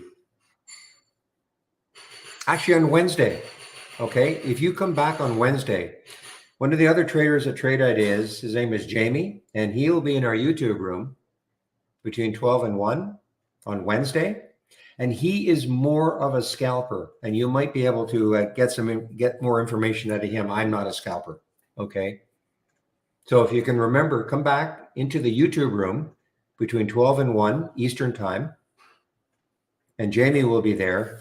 And he is, I mean, he doesn't just scalp, but sounds like he's maybe a little more, has more of a style that you'd like to maybe emulate. Okay. Yeah. 12. Yeah. 12 to 1300 if you're in the Army. Eastern time, right? Eastern time. I am not a scalper. There's no way I could help you.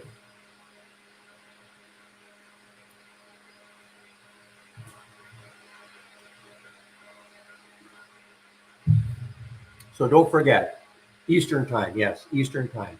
Remember, the markets are, well, maybe you don't know, but the markets are closed tomorrow. U.S. market is closed tomorrow. That's why I'm saying. So on Wednesday, though, Jamie will be there.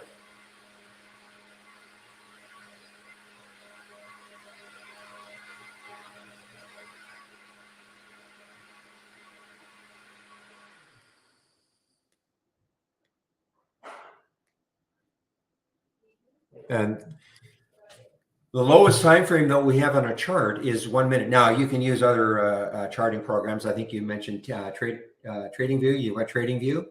So yeah, Trading View does have 1 minute chart or 1 second chart. Yeah, 1 second charts. I have never, ever looked at a 1 second chart. Well, we do have 1 minute volume. Okay, so for instance, in my momentum up scan, if you can see my the screen that I'm sharing, if I right click configure,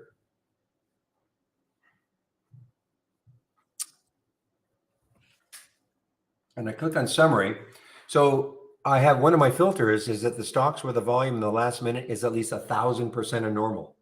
Okay, as an example. So that is what gives it the momentum, of course. So that's probably a filter that you would want to try out. Number one, volume in the last minute is 1,000% of normal. 5 minutes is 400% of normal. Things like that. So that will give it some momentum for sure.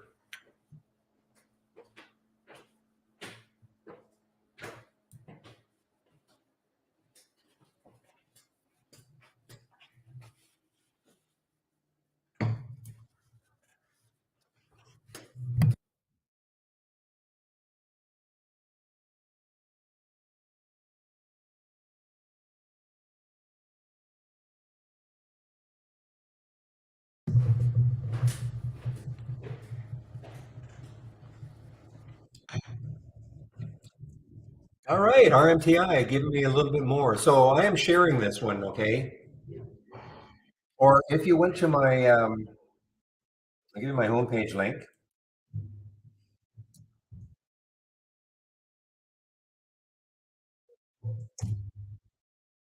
Because it sounds like what you want is like big momentum.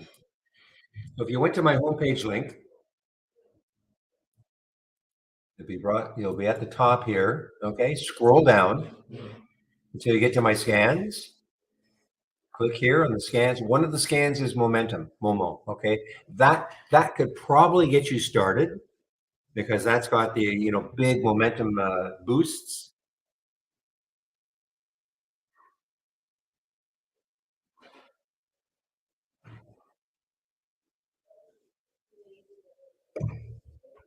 Are you talking about like a sort of a central repository of all the various scans that we have?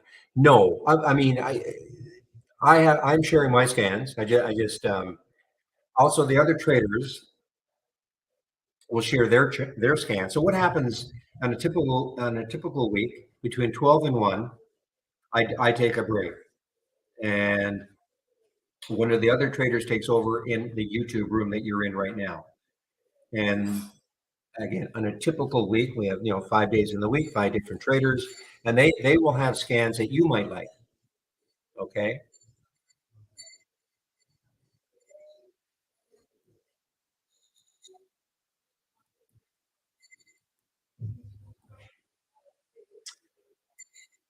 Well, when you say you want to follow me now, again, I have my own trading style, and I profess a love for this one, the option plays. This is my go-to scan now. Two go-to scans: the 10-day daily breakouts and downs, and then the option plays. You don't get too many alerts all day long, but this is what I absolutely concentrate on.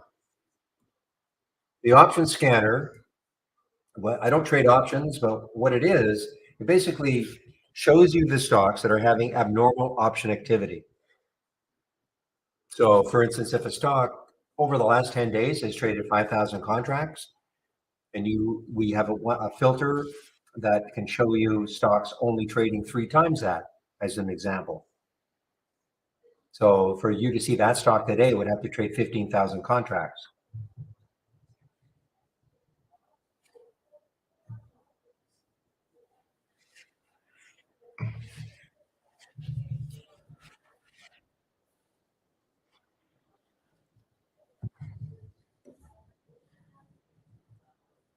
Yeah, I mean, this RMTI, I mean, it's been relatively boring, but 562 on the short, 548 now, got down to 543. So it's been, it hasn't been like a rocket ship like the BTAI or the PTGX, but not bad.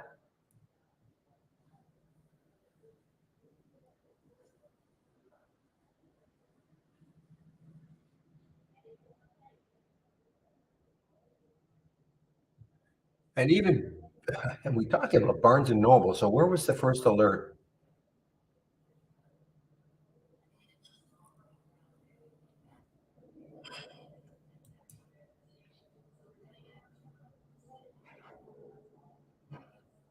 I just can't get too interested in Barnes and Noble. I don't, I mean, especially when you look left on the daily chart, to me, that looks like too much resistance, not that far away, all the way up to that 165 mark.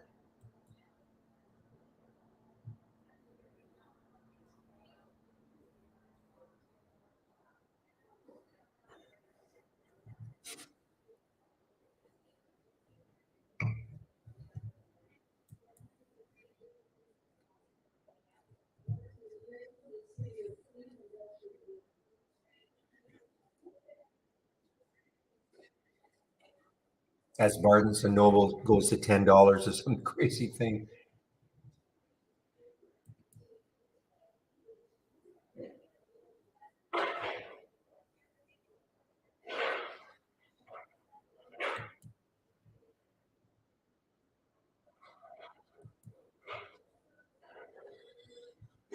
Okay, guys. Well, we're getting closer. An hour and 45 minutes left. Remember, it's only a half a day.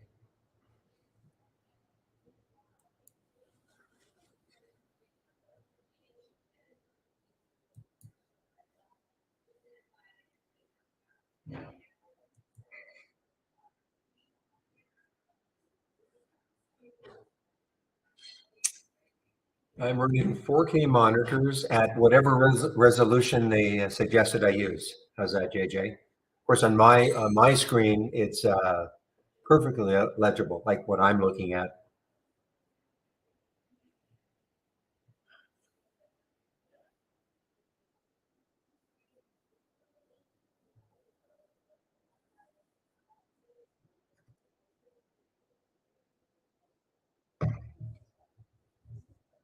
You can also, well, yeah, you probably can't do it on your end, but I don't want to have a bigger font. But yeah, I mean, I'm just using whatever resolution they recommend.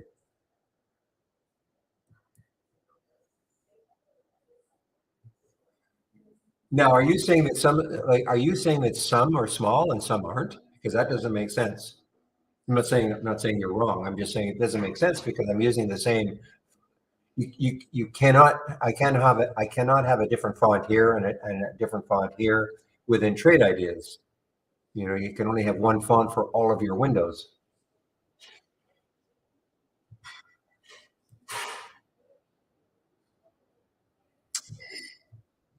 Now, the last time I looked at AHI, it was right near the VWAP. When you say not dead, are you mean not dead to go long or short? This looks pretty dead to me.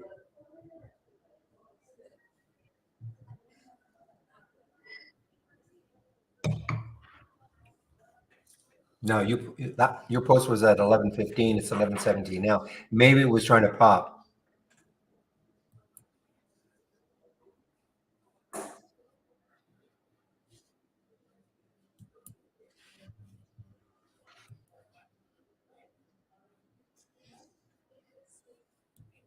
Tell you guys, if this RMTI gets into the 30s, this will turn into a really, really good little percentage move.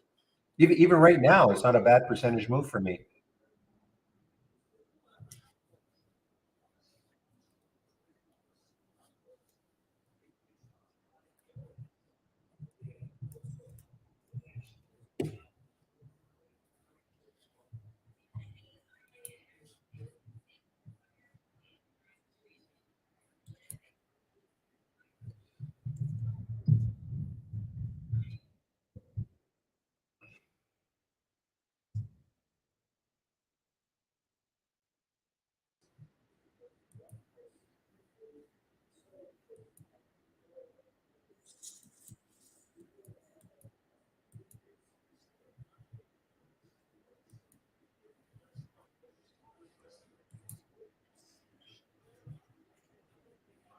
Meanwhile, IREN just continues to inch its way up here. Did not take this one. Did not take IREN. What was the alert at? Yeah, not bad. 553, 568.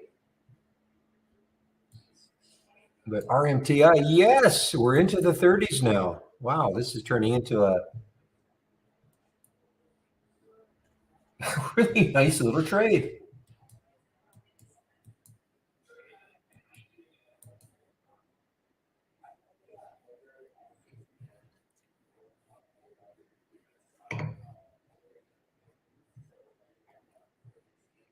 Now it's gone negative too. It's gone negative, actually gone negative. So,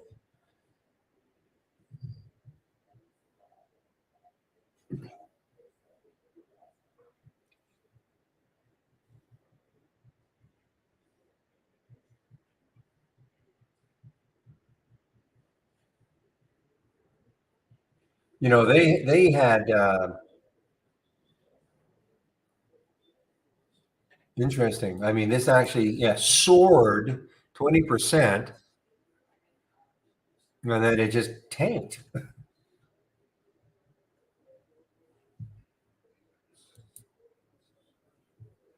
Okay, guys, I've covered some of my RMTI from the 560 short.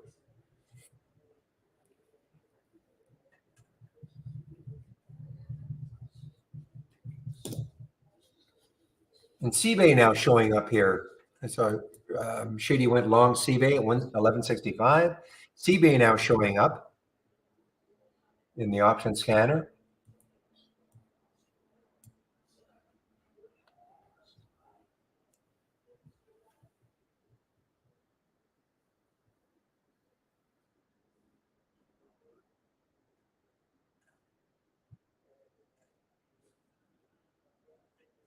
Ah, crazy price action, guys. I mean, look at this market. I mean, look what it did. It got up to 610. It was up 20%. Looked like good news. Market opens, splat. I mean, it's just,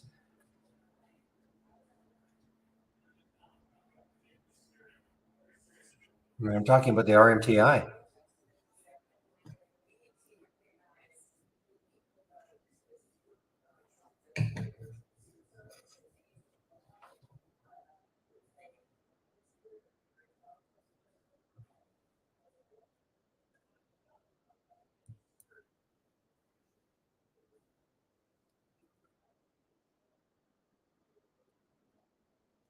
Well, maybe this bottoming tail will mean something. Let's take a look. 529 is the looks like that's the low. 529.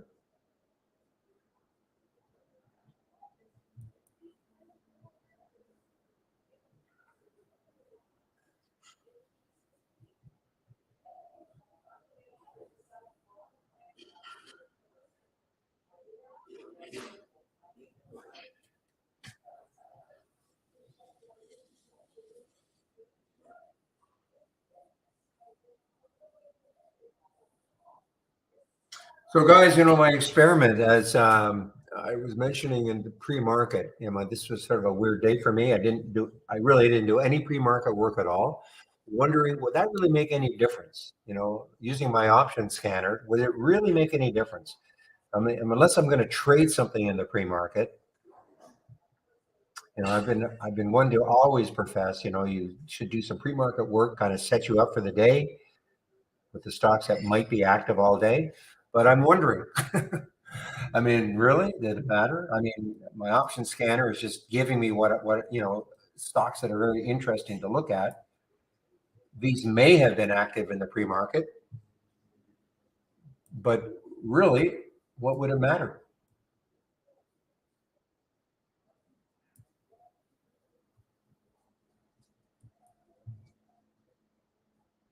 Chris Flat, absolutely. Yeah, but it's spelled K-E-R, not K-I-R.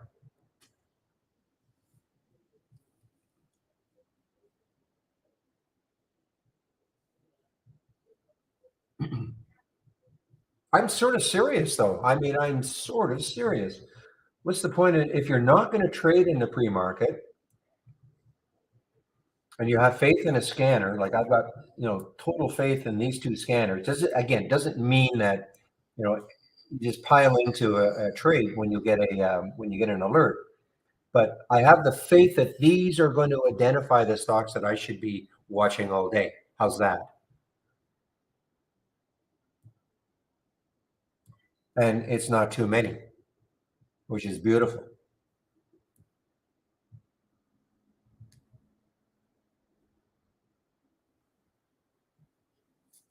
So maybe I'll just get William to open the room whenever he wants, and I'll just show up at 9:30.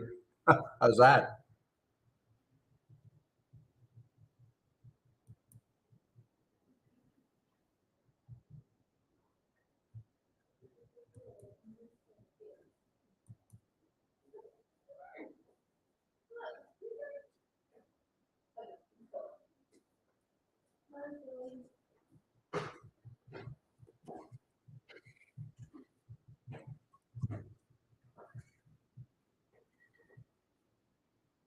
I mean, even this Iran. I mean, I don't know why this is. I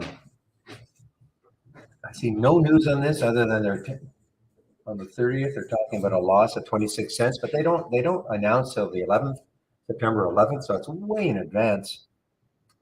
Otherwise, I just don't see any sort of news on this one that would be causing this nice little move.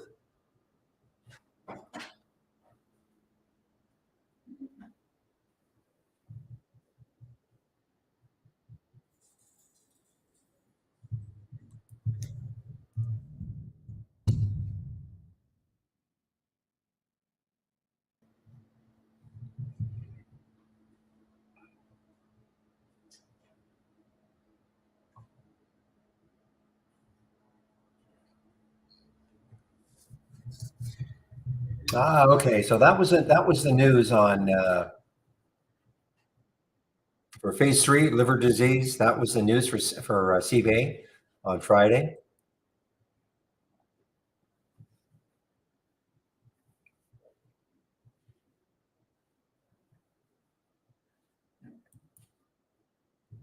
Thank you, Pepe. Thank you, Pepe. Thank you, Pepe. I can't believe it.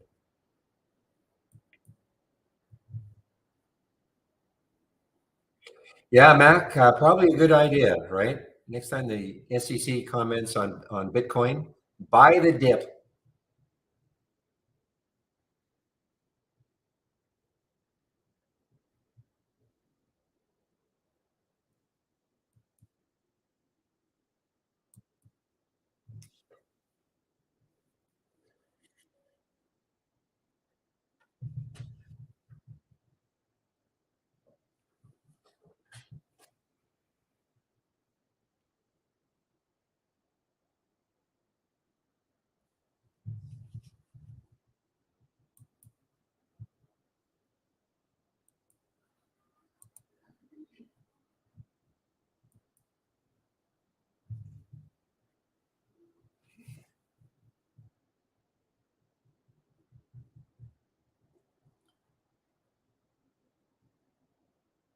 William, I don't know if you still have this TMC. TMC is showing up here.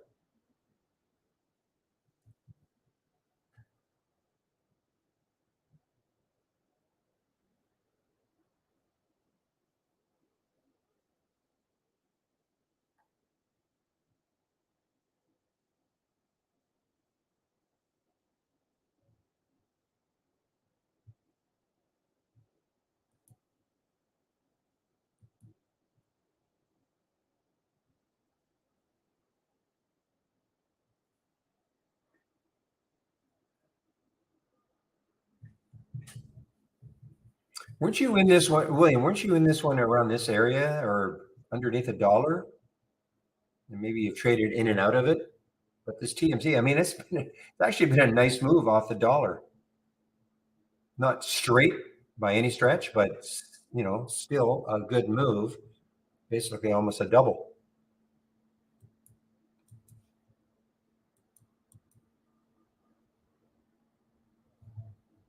Yeah, I remember. So, are you still in it? Oh, you sold it. Oh, I see. Now I'm reading. Now I'm reading.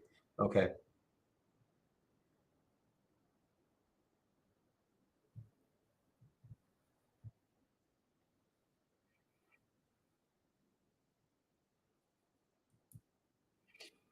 Yeah, headquartered in my hometown, Vancouver. Yeah, that's right.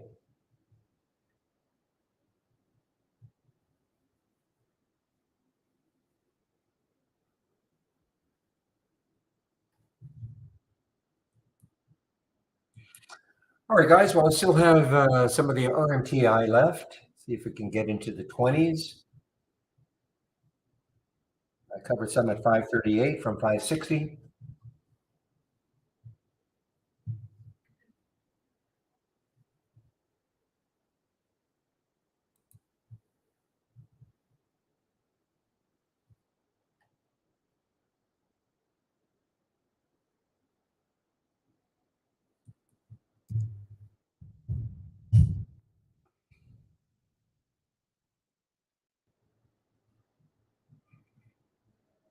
Warner Brothers, guys. This is sort of interesting. WBD, Warner Brothers, right at the right at the 200-day moving average. Now the next high looking left is 13, and then 1363 and all. With this writer's strike, I don't know what's happening.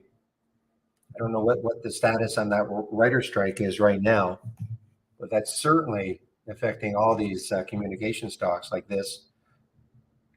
But it's trying to come back a bit and right at the VWAP. Sorry, right at the 200-day moving average. Well, you know what? Sort of at the VWAP too, 1269. So a little bit above the VWAP and trying to get above the 200-day moving average, and that is WBD.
I thought FUD was universal.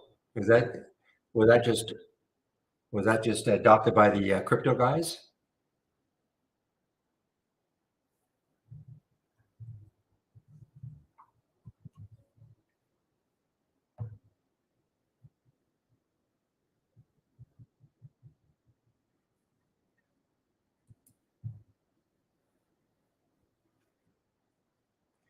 Penny stock Vine up 200%. Okay, let's take a look at Vine. Haven't seen it anywhere.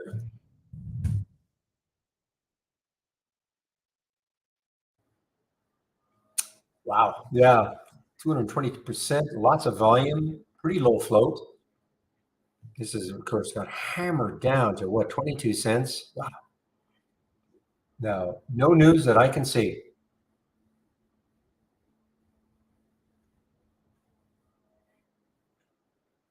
Oh, I see even why you saw it. Yeah, so it was halted. I do not see any news on this one.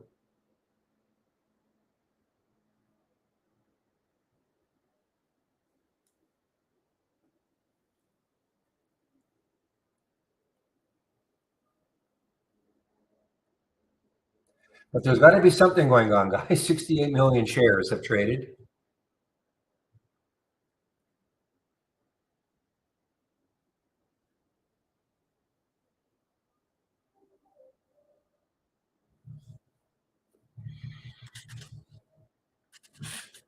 I'll be right back, guys.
All right, guys, I'm back.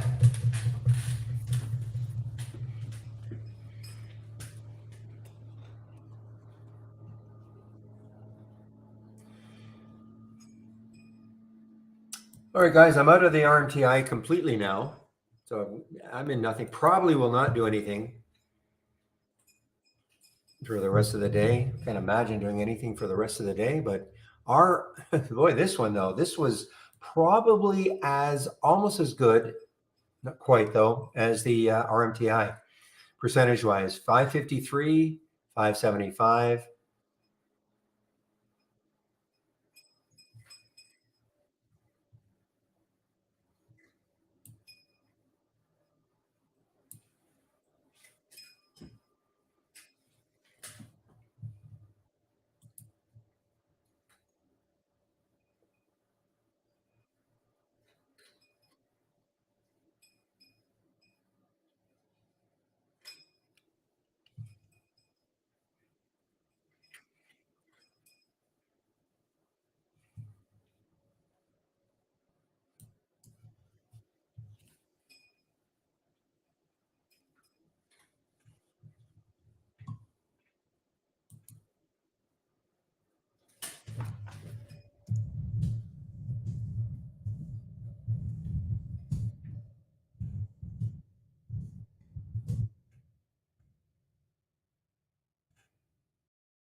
PTGX guys, PTGX.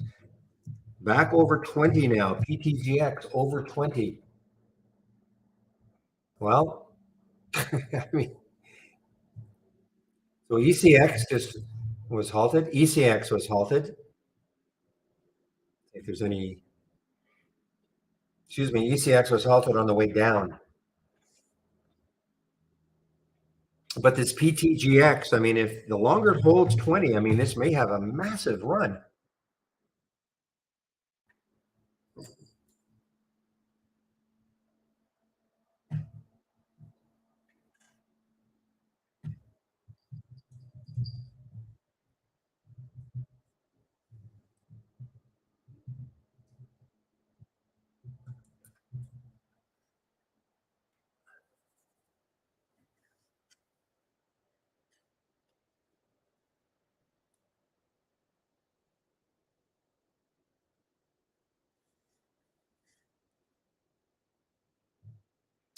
Well, this is so interesting. I mean, the longer this holds 20, PTGX holds 20.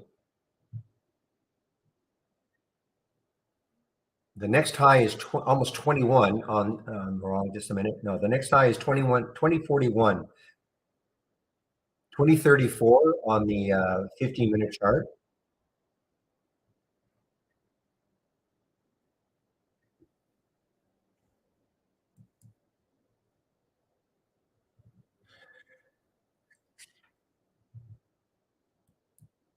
Netflix is, yeah, I didn't even know. I'm very surprised there's a trade of the week this week.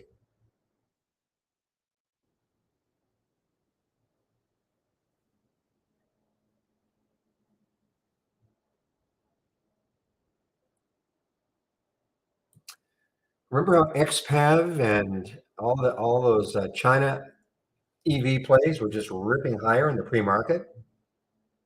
Now look,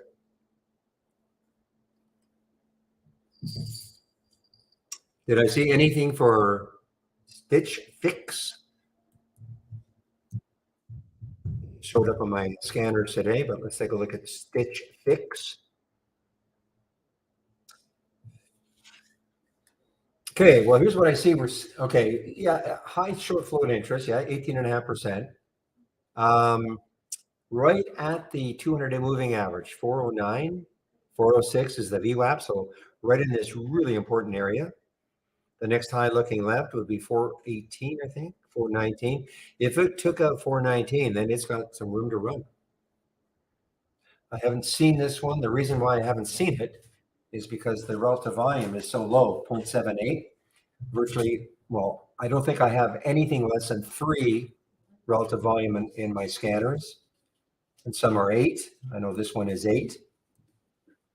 So that's why I would not be seeing Stitch Fix. Doesn't mean it's bad, but that's why I would not be seeing it.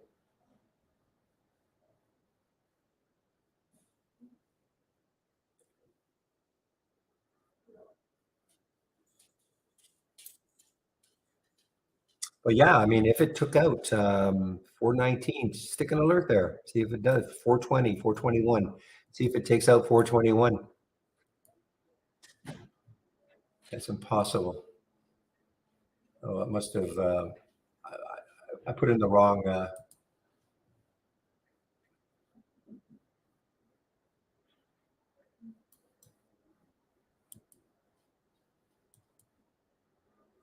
Okay.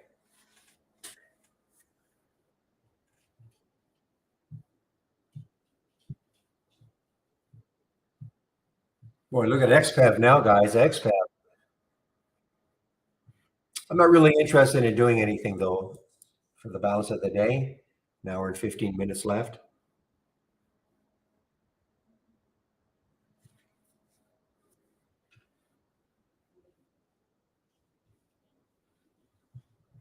Let's take a look at the other two, though. Let's take a look at LI. LI is doing exactly the same thing, and then NIO. I'm sure all three of them are going to look very much alike. Yeah. Now, how about KWEB, the China ETF? Is it just all China or just these EV plays? Yeah, so you can see exactly what's happened. I mean, China has been selling off.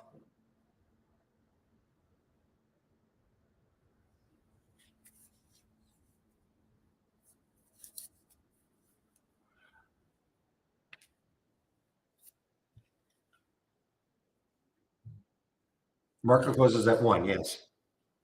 What did I say? So an hour and 15 minutes left, right? Doing some quick math. 8:45 my time. No, no, no, an hour and 15. Maybe I mumbled it. An hour and 15 minutes left.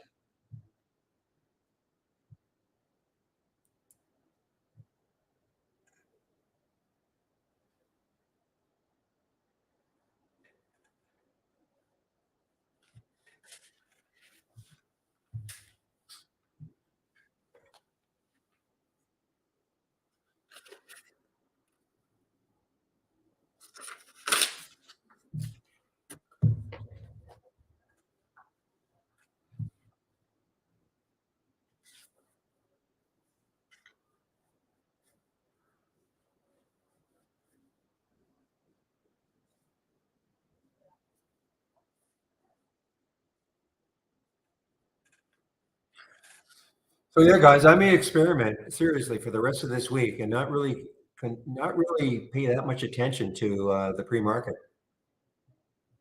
I'll open the room as normal. Well, I'll open the room normally. I'll get on the mic at 6, but I don't know if I'm going to really be talking about the things that. I mean, I think what I can do is I can have my pre-market ups and downs on the screen. We can talk about them, but I'm not going to pay that much attention to it for the balance of this week, just to see.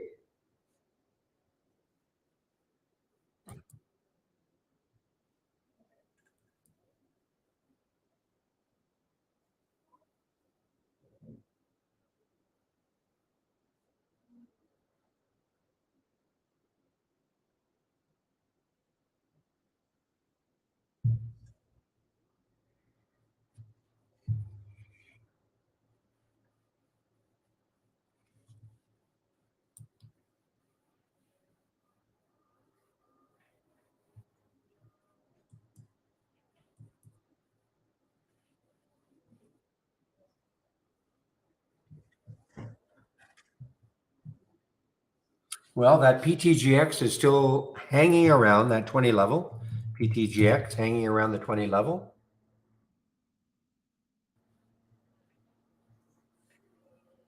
Lots of shares available also to short at Interactive Brokers, 1.2 million.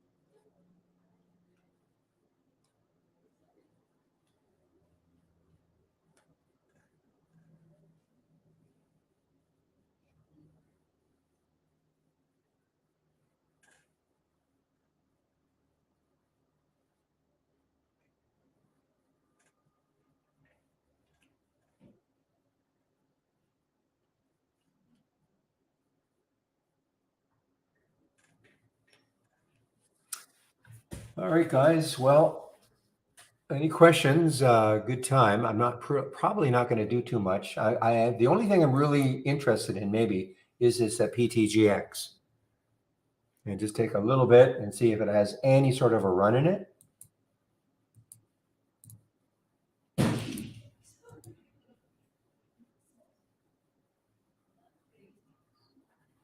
Oh my goodness, guys! I just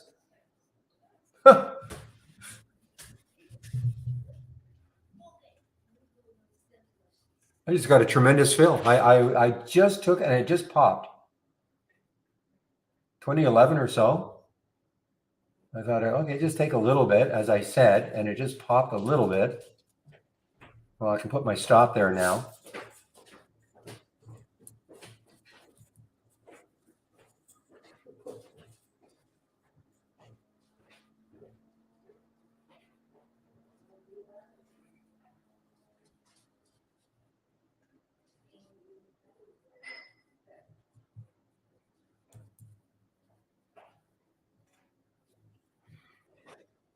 Citron is out on FRHC. Okay, let's take a look at FRH. Just don't see it anywhere. FRHC.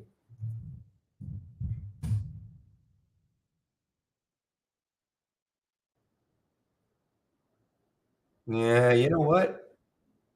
They don't have the same. I don't think they have the same oomph that the other ones do. I can't wait for the next Fuzzy Panda.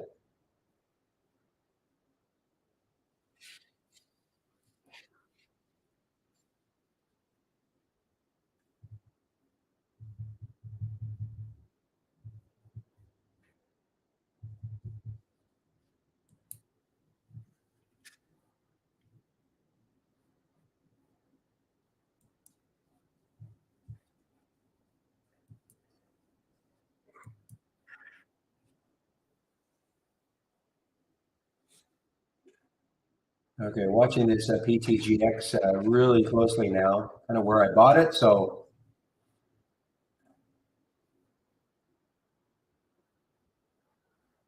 I probably should have taken advantage of the quick pop.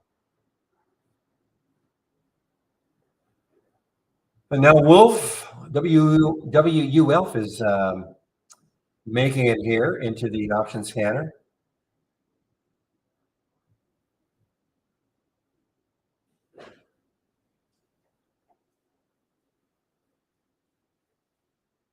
In fact, I better go to go to Twitter or something and check out Fuzzy Panda just to see what they're all about. I can't remember the last. I can't remember the. I know they've done at least one other one that I can recall in terms of a short sell.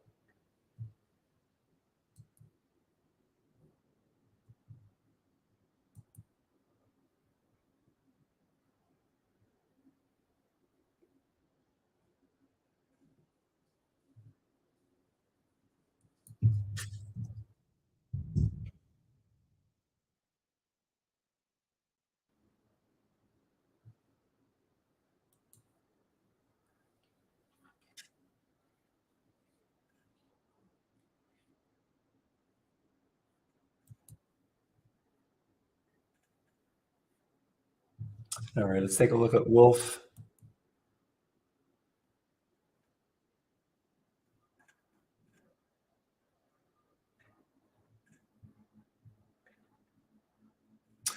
All right, so the next high looking left looks like around 220 or so. It's got to take out that 217. If it ever got above those, 230 and 220, your next highs are 376. So this has a ton of room. Should be interesting to watch for the balance of the week.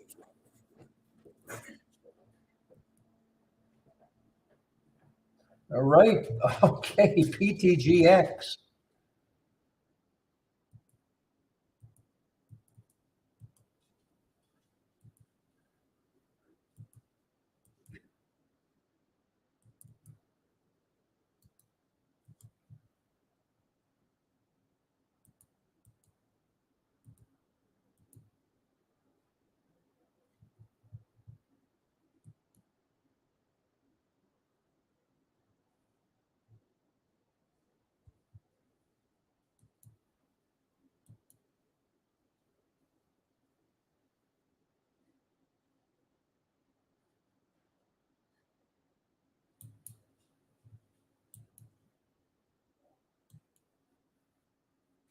All right, guys. So I've sold some of that PTGX. It's underneath 2030.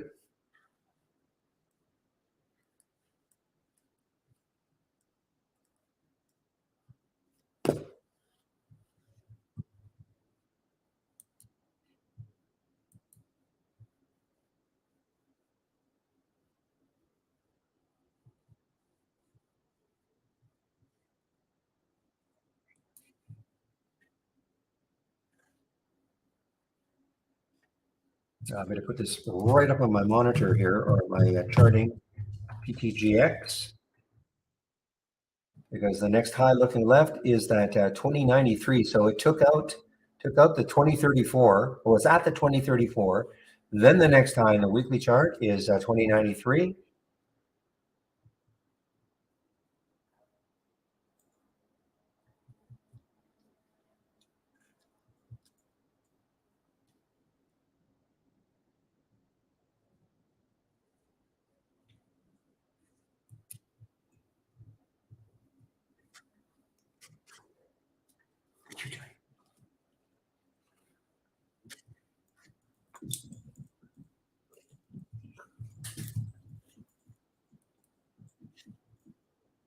What does Wolf do? I can't even remember. Oh, so this is a okay. So this is a crypto play also. Okay.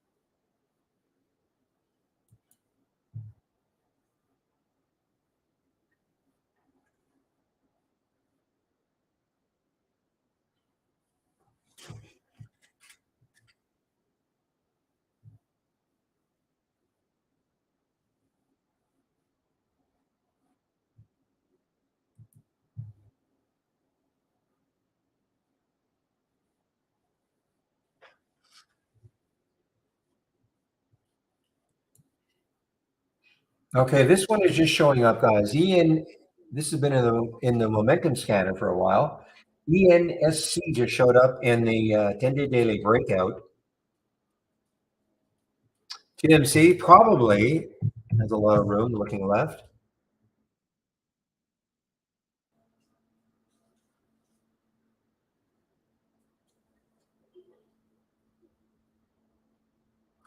So then, well, okay, the next high looking left was over a year ago. Yeah, back in April of last year.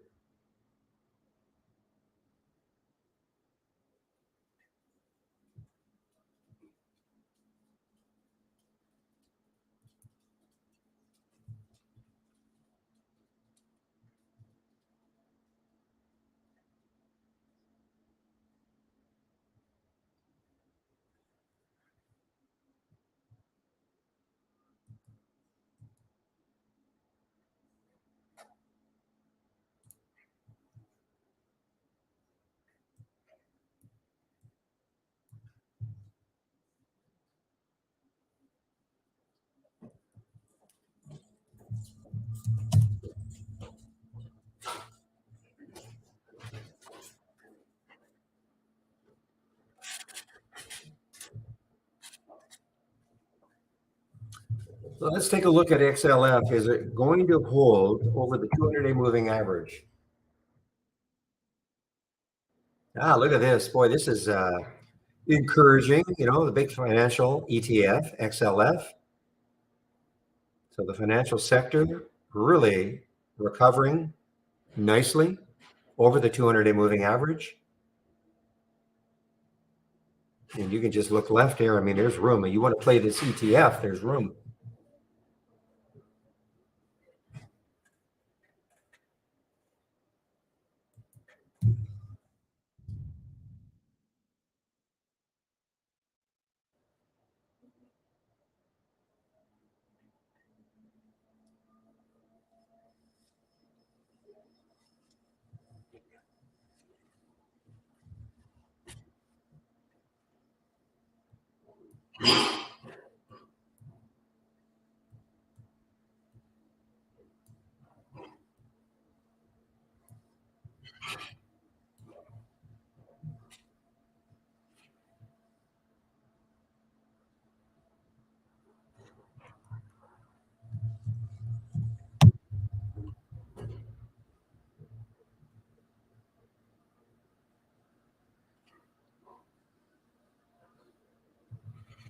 Yeah, so another financial guys, China Fin, but financial, FUTU. So this is, look at the room it's got, $43, 43.50 or so. So a lot of these financials, look at this move here. Now this is contrary to what KWeb was doing, I think. Now look at KWeb on the way down and FUTU on the way up. So definitely an alpha stock within the China market.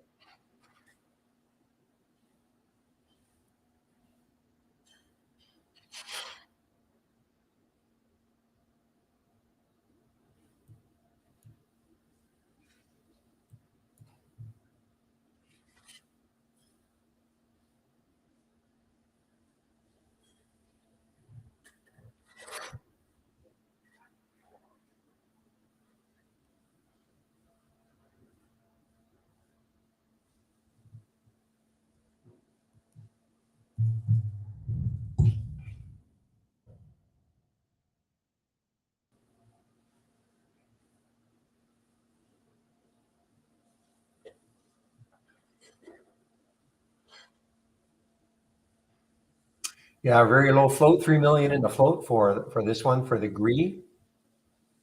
So the Bitcoin plays, yeah, they're just exploding all over the place. How's Hut doing today?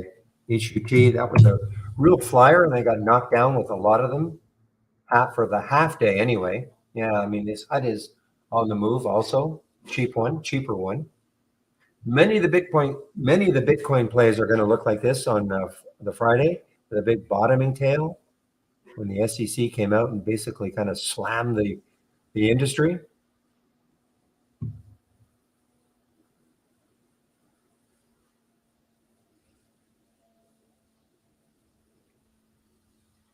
All right, guys. Well, I still have my PTGX, just waiting to see if it can pop into the 2040s. 2034 is a key level. I think that was the next high, or 2035 was the next high on the 15-minute.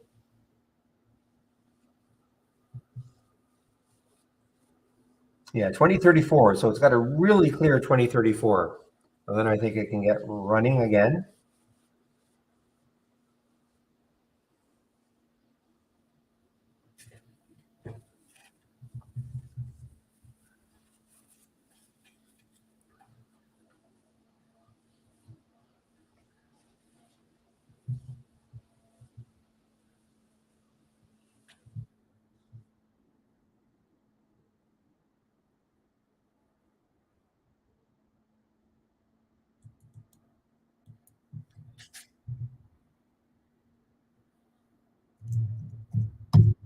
Look at this BNAD. I mean, my goodness.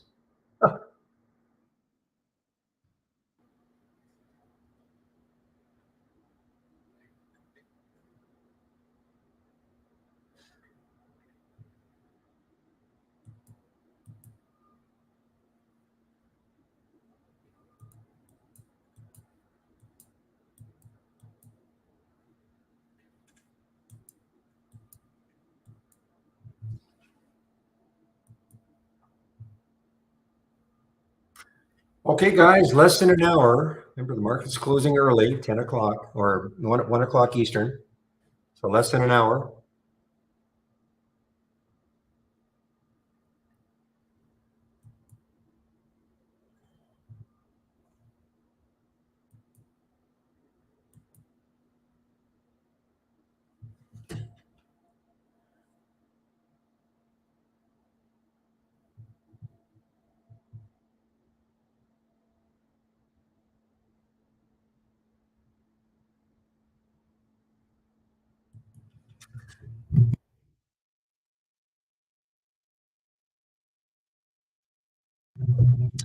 All right, PTGX through that 2034 now, or 35.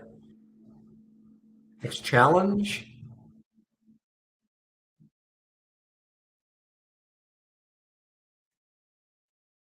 Next challenge is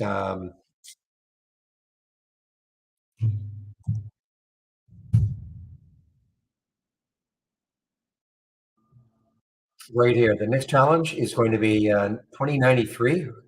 No, yeah, 2093 is the next challenge. About 40 cents away.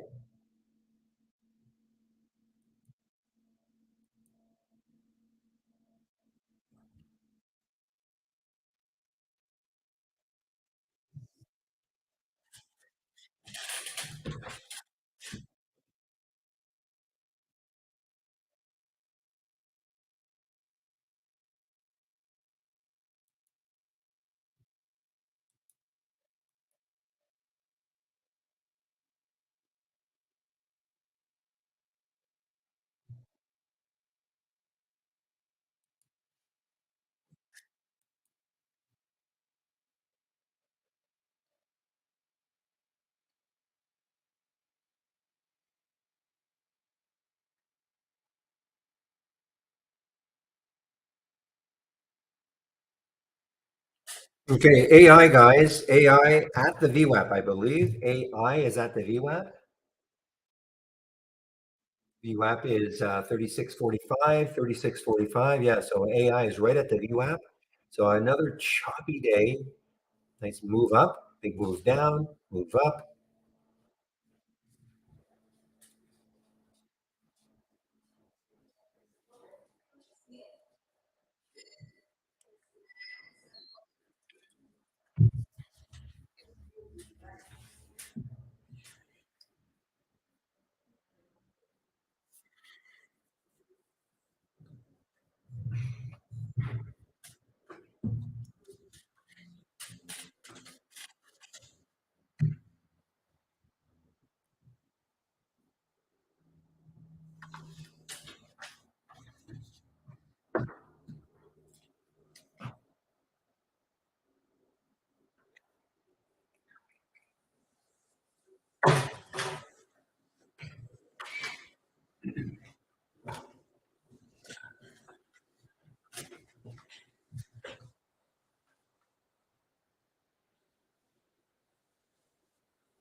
Well, guys, only two trades for me today, but both pretty nice. RMTI on the short, and then this PTGX over the 20 level, kind of inching its way up.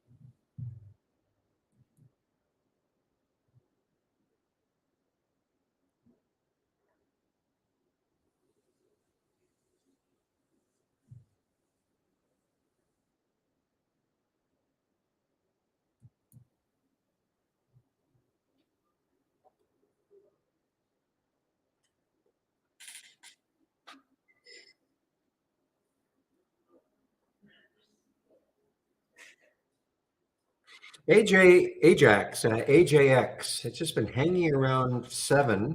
This was very active in the pre-market. Really see much afterwards, though. Yeah, very active pre-market, got up to 7. That's the 9:15 candle. Really not too much, though, once the market opened. After the company announced that it entered into a merger agreement. Okay, acquired by Ellington. Okay, that's the reason.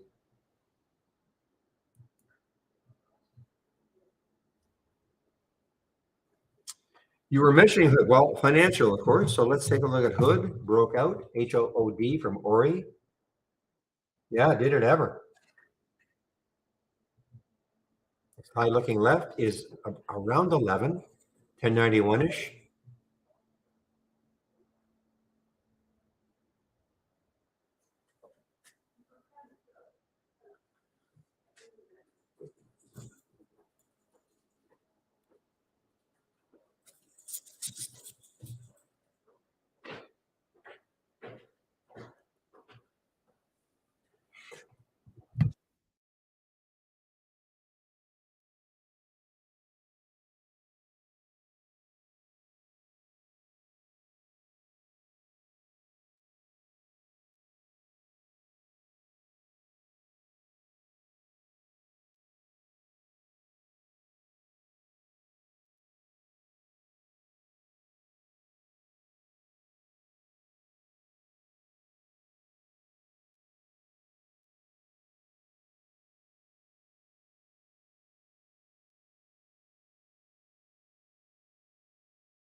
All right, guys, I'm back. Yeah, I know. Well, there's no sound because I was just put myself on mute. So, guys, listen, we're getting closer to the end. I mean, I'm almost for sure, other than watching my PTGX just rip here, guys. Next high is at 2090 something. I mean, if it gets through that, it might get to 21.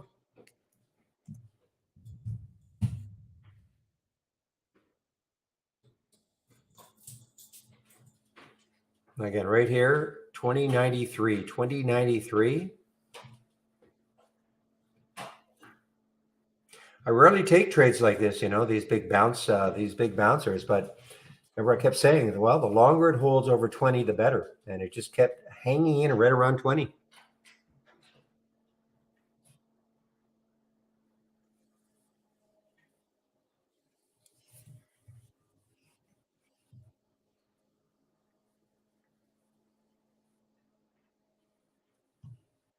What a bounce up from 1660 up to 2096 now, maybe 21. And if if it takes out 21, your next high is 20, almost 27. And I cannot believe it'll get anywhere close to that, but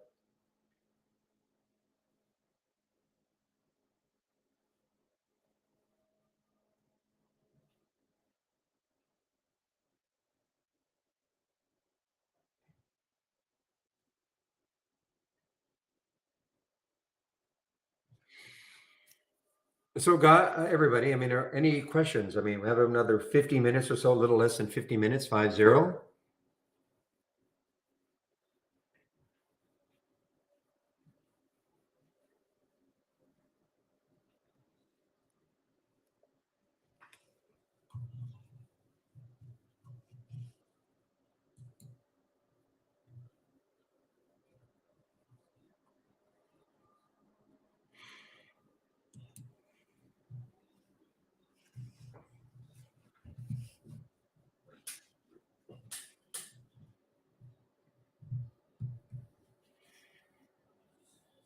Meanwhile, BNED just continues to inch its way up.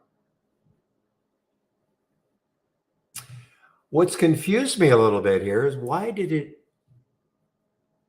I don't see it. Where did it first alert here? There's got to be a reason. I don't see it here. This is in the don't repeat version. Got to be a reason.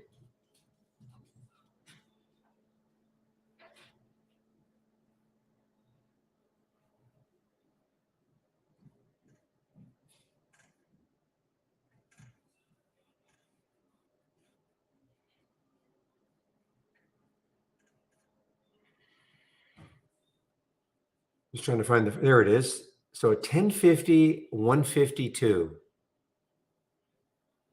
And it's 165 now. 1050.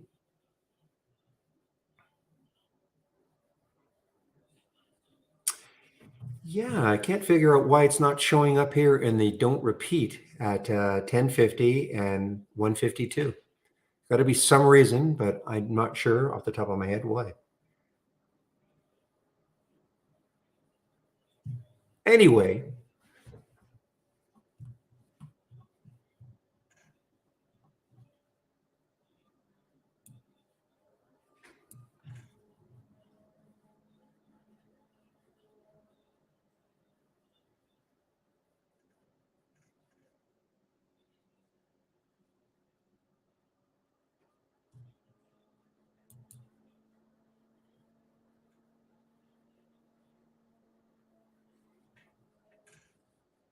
don't quit on us.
Okay, guys, I'm going to put myself on mute.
All right, guys.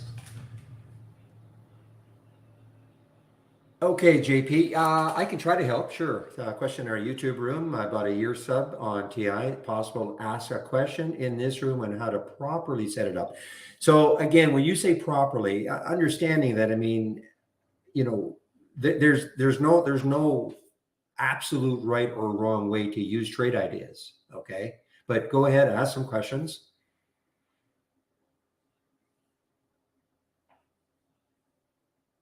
I mean, we all have different trading styles, as I guess is what I'm trying to say. So there's not really any one right or wrong way to use trade ideas. The only wrong way, in my opinion, is to have too many alert windows and top list windows.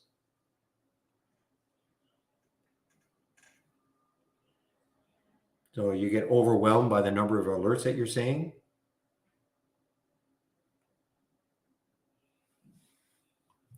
But go ahead, ask your question. If I can't answer, I'll certainly direct you to somebody who can, hopefully, okay?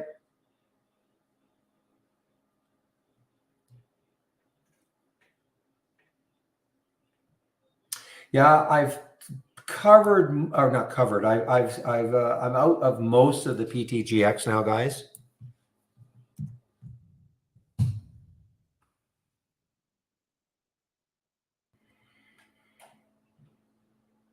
So it'll pop up to 2130, and then it, you know, the minute it starts to inch back down to those whole numbers, you know me, I get paranoid about that. So I don't have very much left, but that was a nice little run from 20 to 21, approximately.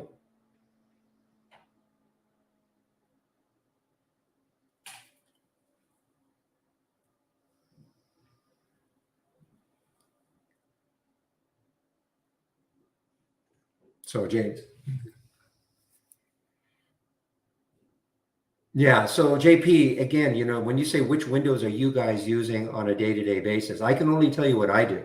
Okay. But it may not be your trading style, you know, so I can only show you what I do. And, I'm using almost exclusively these two. Okay. That's what I do though. This is what I call an my option plays scanner, where you see it right here. Also, it's looking for stocks. I'm not trading options, but it's looking for stocks that are having abnormal option activity. In other words, a big increase in the normal number of contracts that a stock has done over, say, the last 10 days. So a big increase in that. So, to use an example, if a stock has traded 5,000 contracts on average over the last 10 days, and I use a filter or one of our filters, this one here.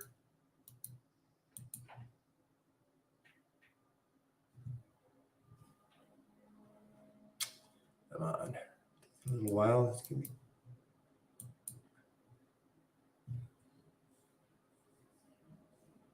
So these are the option filters that we have. And again, understand it's not scanning for options. It's just scanning for stocks having abnormal option activity. So we've got the put call ratio, some obvious ones, the put call ratio, option volume today, the put volume today, and the call volume today. Those are pretty obvious ones. The option volume today contracts. This is the average number of contracts over the last 10 days. And then this is the key one, the option volume today percent. So if I use this filter and I say put 300% in here, it's a ratio of 300%. So again, in my example, if a stock has normally traded, say 5,000 contracts over the last 10 days, and I put 300 in here, for me to see that stock today, it'll have to have traded 15,000 contracts. In other words, 3 times. So it's trying to find stocks that are having abnormal option activity. So again, I'm not trading the option, I'm trading the stock. Some in our trading room though say that it really helps them, at least it zeroes in. I mean, you've got a lot of, first of all, it's showing you stocks which are optionable, number one. But, I guess you would want to see stocks that are having abnormal days regarding wow, look at this, 2148. I don't have very much. I'm sorry, I'm out of it. I'm completely out of it now. Too bad. Yeah, I just noticed I'm completely out of this one, PTGX. So I am using this one a lot, and I'm also using this other one a lot. 10-day daily breakouts and 10-day daily breakdowns. These are stocks, that are, well, just like it's saying, it's got to be at a high of 10 days or a low of 10 days. Other filters in place, of course. Okay, but so it's I can only show you what I do, and I'm sharing these scans. Okay.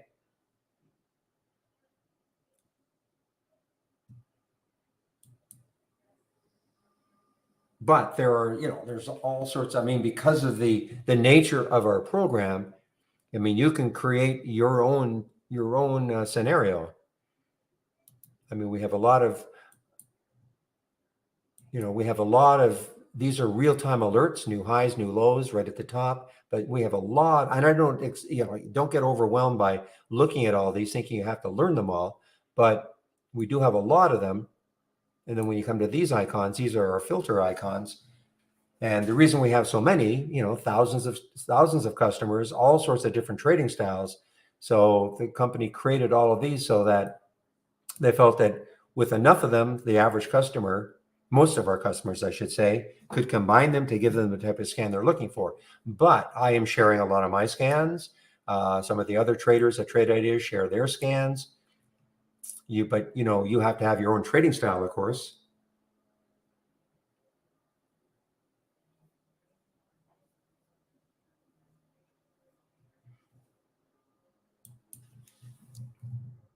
So on my home page,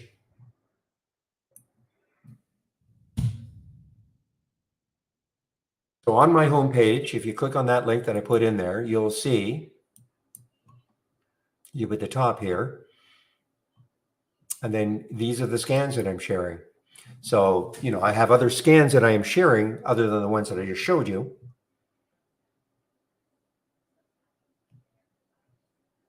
And here they are. So if you wanted them, you can just load them and see what, see what you like. First of all, the other thing to always point out is that, for instance, if you loaded this option play scan, okay, And like all of our scans, in order to see what it's looking for, this is a bad example, but configure all.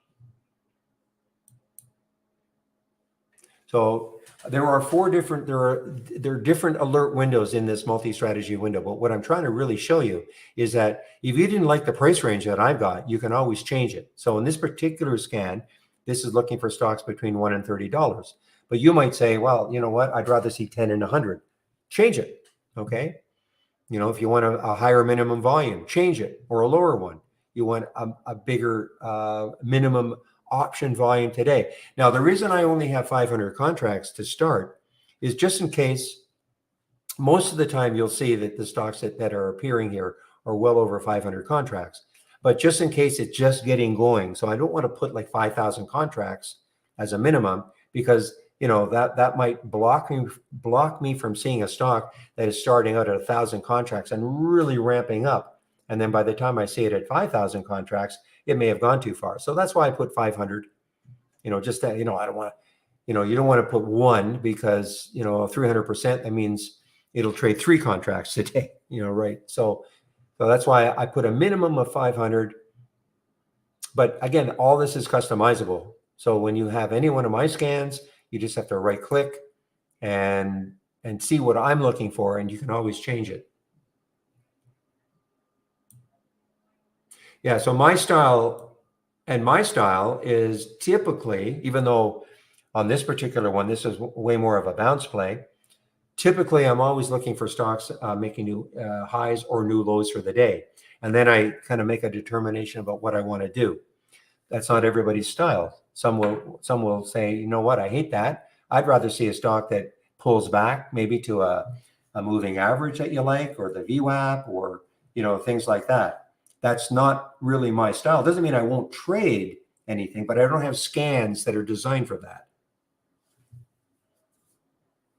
Well, I mean, the top percent gainers, those are, of course, going to show you stocks that are, yeah, the top percent gainers, how you're going to, that doesn't mean a stock is near the high of the day, though. It just means that, you know, a stock that is up 50% for the day doesn't necessarily mean it's at the high of the day. You know, it could have been 100%. It could have been up 100% at one point, and then it's pulling back. It's still up 50%. And it still could be up. It still could be at the top of a top gainers list, but it doesn't mean that it's at the high of the day. That may not be important to you. For me, I like to see stocks near the highs of the day or lows of the day. That's just the way I trade. But I'm not suggesting that that's how you should trade, or anybody else listening to me.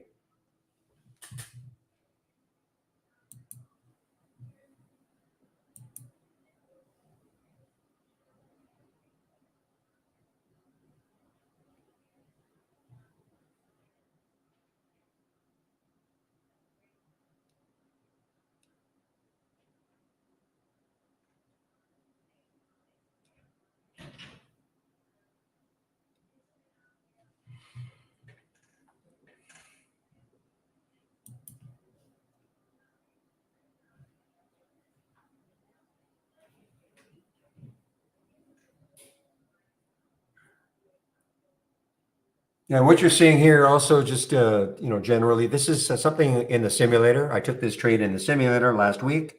This FREY, you can see where the entry was at 948, 966 now, 400 shares. So at this point, up $123.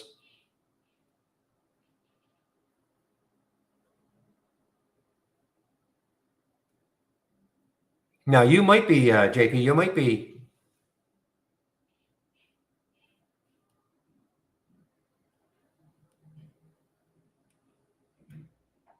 Well, it's when you say a forum for a paper trading account, I mean, I demonstrate the paper trading capability of Trade Ideas here. I trade in my live account, okay, in my Interactive Brokers account. That's where I do my trading, okay? I don't do it here because I'm demonstrating the simulation trading.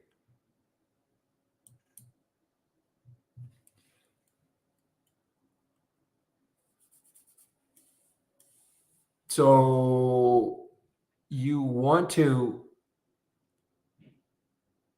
an account for $3,000. In the paper trader, the simulator gives you $100,000. I'm not 100% sure. I'm not 100% sure that you can actually, well, let me see here. Add a new simulated trading default. Yeah, so you can, if you want, you can indicate a $3,000 here. So you can do it. You have to create your own. And the reason I'm saying that is that if you just use the simulator as it is, the default is $100,000. Okay. Okay. So can you see my screen, JP?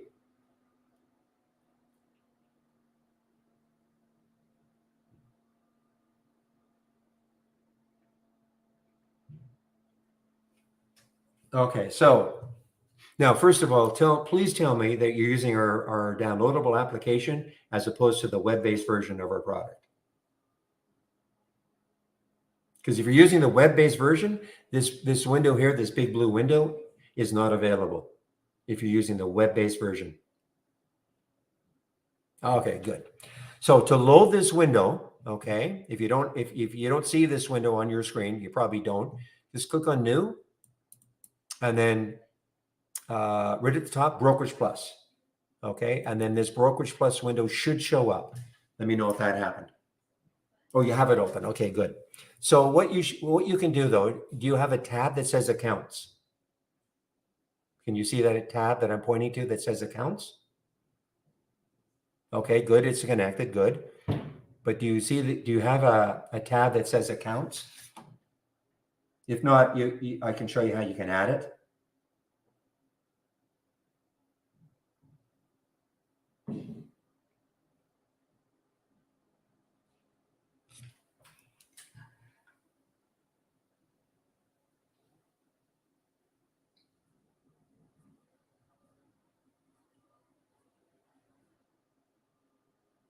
What a monster move for that PTGX that I'm not in anymore. Man, what a great move. Well, you know what? Turned out to be a far better day than I thought on a half a day.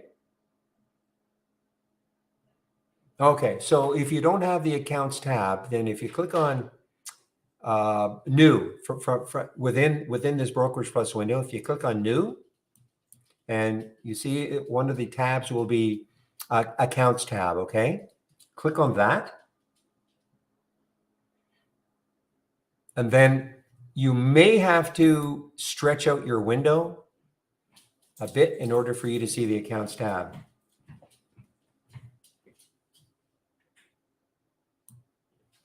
Okay, you may have to. I think, but you can. I'm going to leave it here. So you can move it over and all, but the bottom line is you have to be able to see that Accounts tab. You got it? Okay, good. Now, click on it and you'll probably, there was a simulated trade. That's the standard, okay? That's the standard. If you right-click in the box of it, it'll say Add New Simulated Trading Account. So when you click on that, now you give it a name. You can call it JP. And here's where you put your starting value of $3,000. And then add it. So now it's added. And then when you, let's just do, well, I think I even put one in there called Swing. But let me know if you've able to do that. You know, just give it a name and put your 3K in and add it. And then you see when it comes time,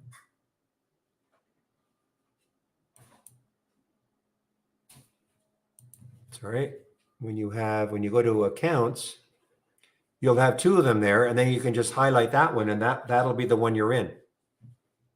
So actually, I thought I had one. I thought I created one, but let me do another. Let me do it again.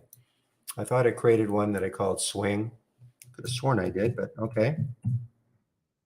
And 100,000. Add it. There. So that's what should happen now. Okay. So now you can be in that one. So now when you're in your positions or your orders, you can actually, you can be in just, you can make sure you're in that account as opposed to the other one.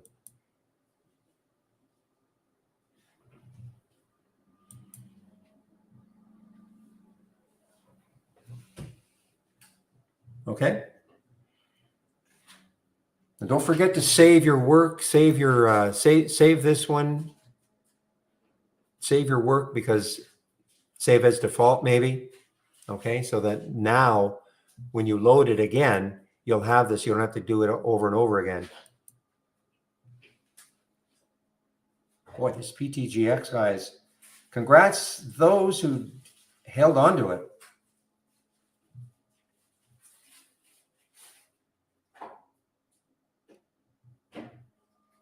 That's a monster win. That's a monster win. Even if you waited to, like I did, to 20, I mean, that's almost a $2 move. It's almost a 10% move.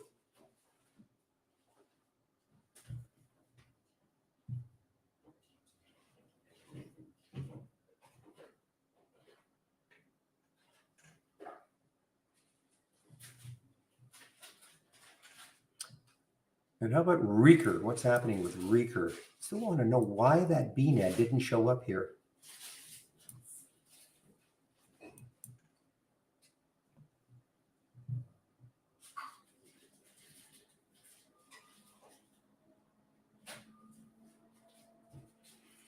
So again, if you're unfamiliar with these two, this is the don't repeat version. Okay, that's why it says DR at the beginning. I just named it that, so I would know that this is the don't repeat version.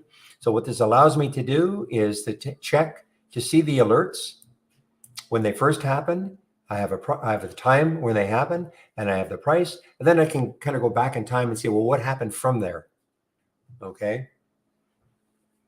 Now, interestingly, I mean, the PTGX, of course, originally showed up as a short, 1851. I mean, it was incredible. Went down to 1651, so almost a $2 move. And then, of course, we've been, well, some are still in this one, but a great bounce.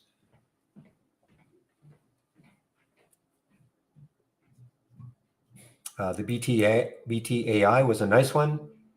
Also, you can see on the chart, you can see a little blue arrow. So what that blue arrow means, when you click on an alert, it's going to show you the candle in which that alert happened. So I'm on a 15-minute chart right now. If I were on a 5-minute chart, it would show me on a 5-minute chart the candle in which the alert happened. So this also very visually tells you, well, what happened from that alert?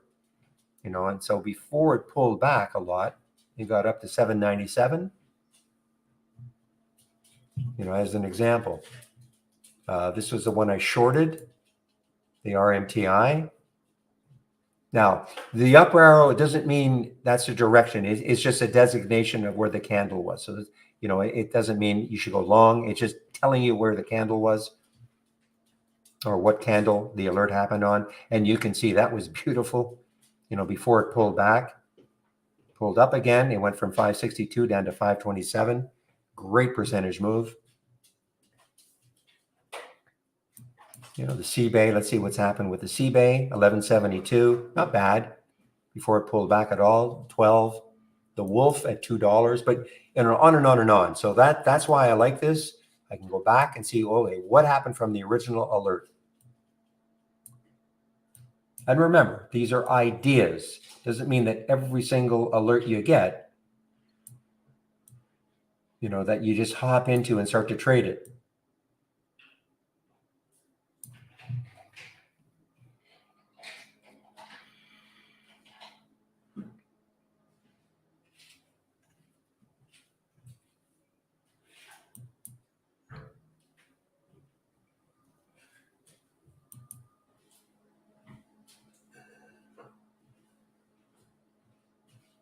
I'm assuming too, well, let me just do one for fun. I'm going to go into the other one.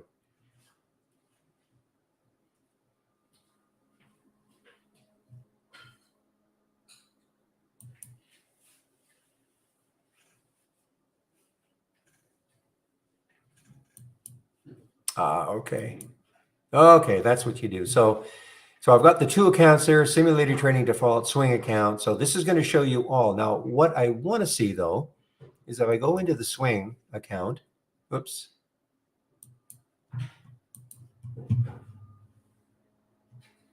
And you can see I don't often do this.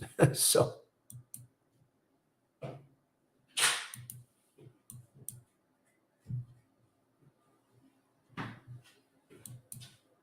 there we go. So now I'm in the swing account.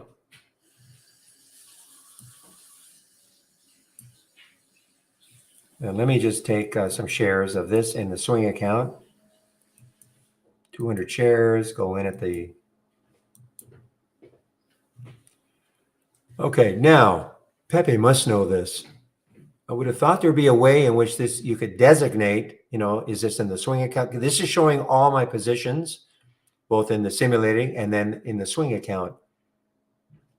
My guess is that that would be an add-on maybe. Columns.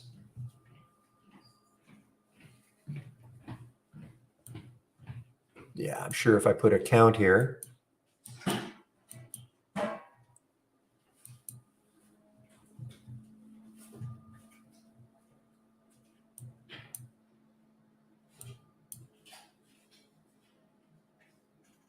Yeah.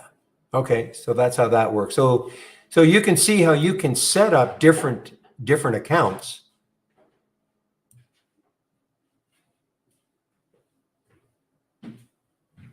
A moment. Size this. So, it's telling me, okay, this one Frey is in the simulated account. This one's in the swing account. Okay.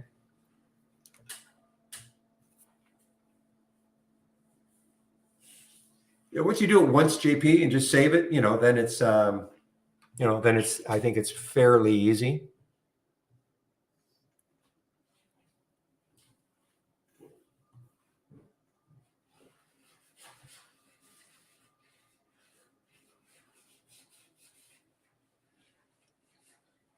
Meanwhile, PTGX, wow.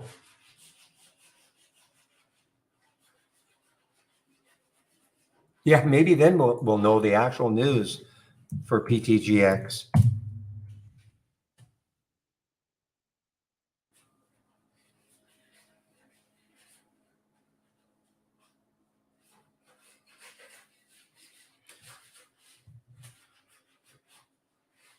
Even Reeker, I mean, boy, I wish, had the market been open a little bit longer. I mean, even this one, I mean, this has got the room. I mean, look at this, Reeker, REKR, up to 259, 260 or so. The alert was at 220. It's moved to 228. Not that it's a big move yet, but it has the room. Now, JP, are you new to trading? Are you new to trading?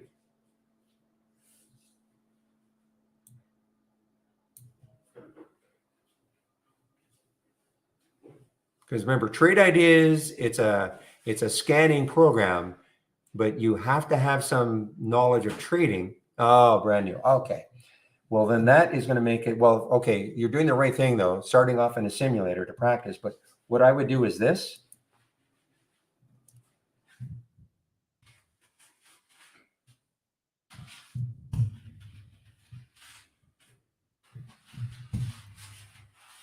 Okay, if you click on my homepage link that I just put in there, you'll be at the top here, Trading 101. Okay, so this is a course. Well, this is the course that we put on at Trade Ideas. Michael Noss at Trade Ideas, he put this on. You might want to take a look at that also. Okay, now there are a lot of videos, but you don't have to look at them all. I mean, it starts off really, really basic. Literally, what is a stock? Okay. And the last two videos in the series, I think he said videos 39 and 40, talks about creating a trading plan, not a specific trading plan, but just the concept of creating a trading plan. Okay, because you always have to have a trading plan. It can't just be, oh, this looks good, I think I'll take this. Like, why are you doing it? Like, why are you taking a trade? Always has to be the question, why are you taking this trade? And if you took this trade, if it doesn't work, where are you getting out? Because let's face it, not every trade is going to work. In fact, most of them may not work.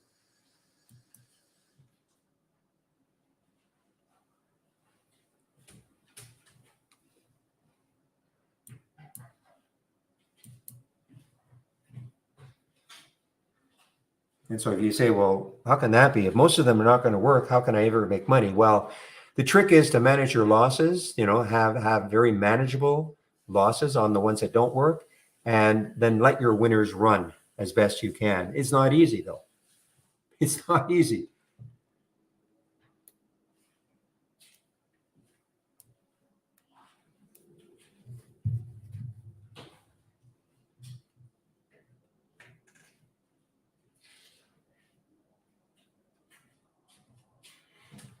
And again, if you want to practice swing trading using this, then just don't get out of the trade at the end of the day. So to get out of a trade, you just highlight it and flatten it. But if I keep this in, then this becomes a swing trade. So you can practice swing trading using the simulator.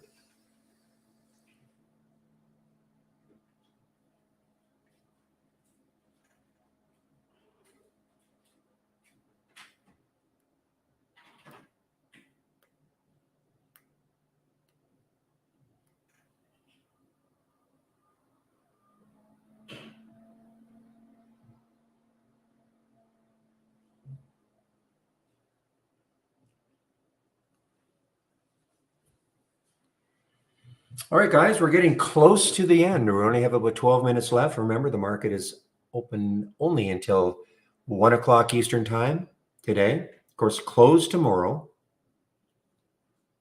for the 4th of July in the United States.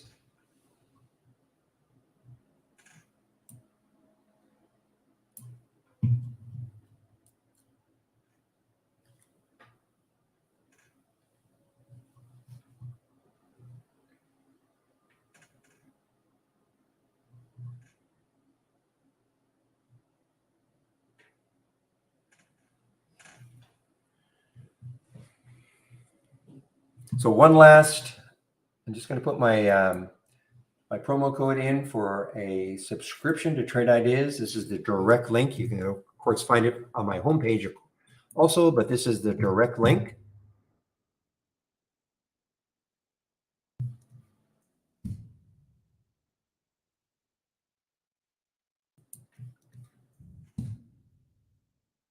So when you click on it, this is what it's going to say.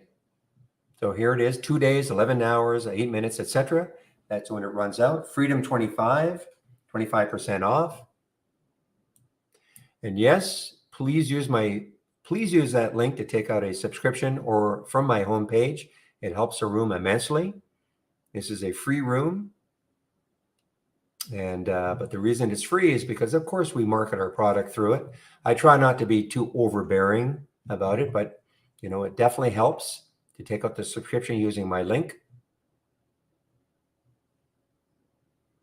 And if you save my homepage link, you're going to have, of course, access to my scans anytime you want and that big education section.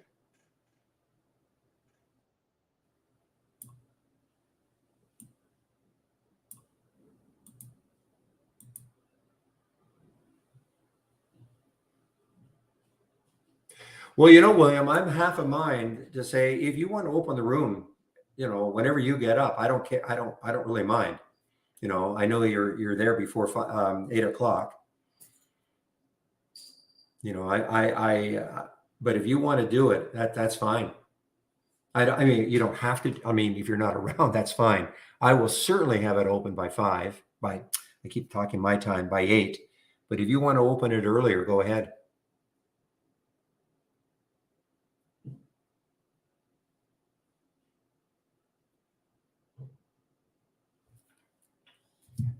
And I'm serious. I am really, really, really serious, guys, about not spending as much time analyzing the pre-market, because I don't, unless I really want to trade the pre-market, that means, but I'm not a big pre-market trader.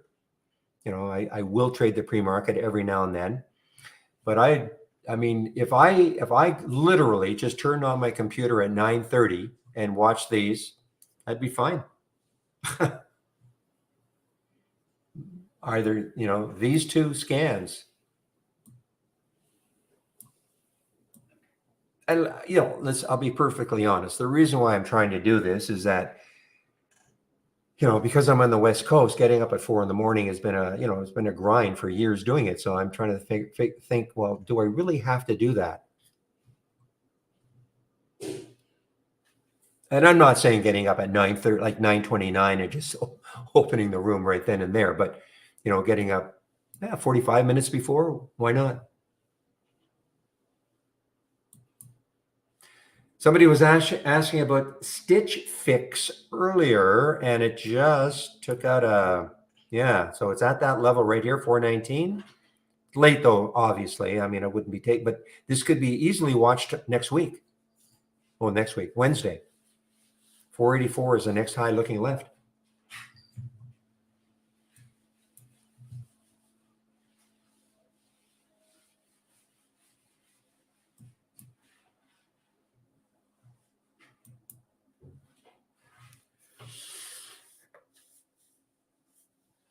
Yeah, actually today is a holiday in Canada.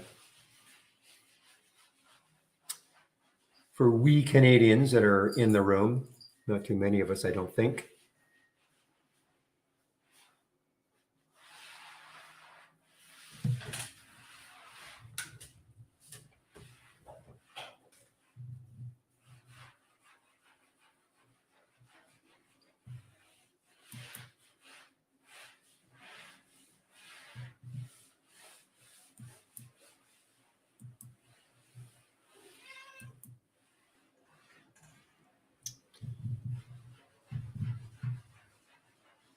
Boy, this PTGX looks like it's going to, well, not the high of the day, but the high of the bounce. It looks like it's going to close way up here. I got rid of this way too early. The problem is, there, for all the reasons this happened, it's still in place, until we see some huge press release saying, hey, wait a minute, and which I did not see.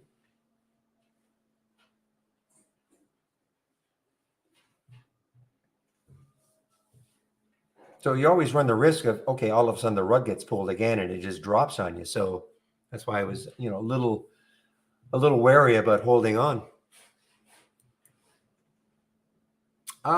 Is there after hours today? I'm not sure. I mean, is the market, I know you don't mean this room, but is there an after? Probably, but I don't know. I don't know 100%. Somebody will know. Will the market run from 1 o'clock to 2? I really don't know. Yes, there is. So just getting an answer. Yes, there is. Yeah, so it'll be interesting to see what this does after hours, I suppose.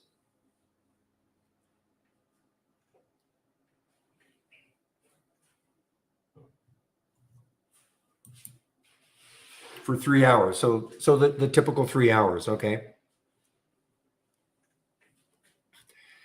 This is, yes, this trading room, the question in our YouTube room, is this room? Yes, this room is like this. Basically, look, from 9 a.m. to about 3:30 p.m. I'm live on the mic, okay? At Eastern time, and sharing my screen Monday to Friday. Obviously today, half day, tomorrow market's closed, but in a typical week from 9 a.m. to 3:30 p.m.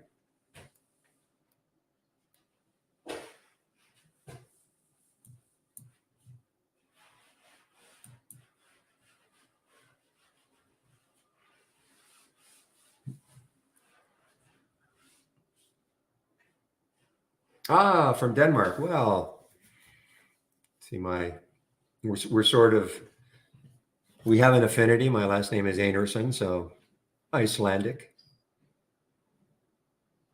So we're in the general vicinity. And I'm talking to somebody in our YouTube room.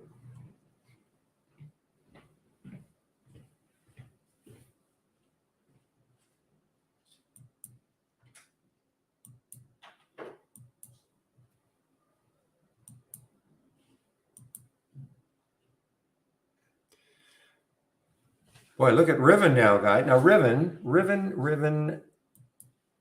940. Now look at this. I mean, even if you're late player, I mean, look at this. I mean, 940, 1250. Oh, let's get this right. 1250 was the alert Eastern time. The price was 940. It's gone to 970 now in less than 6 minutes. Of course, this was super active in the pre-market, pulled back a little bit, and now just ripping again. Coming into 1976, there's the next high looking left on the weekly. To me, there looks like a lot of resistance around that 20 level. But boy, if it gets through 20, I mean, this has been on a nice roll now. Last week, it was on a nice roll and a continuation.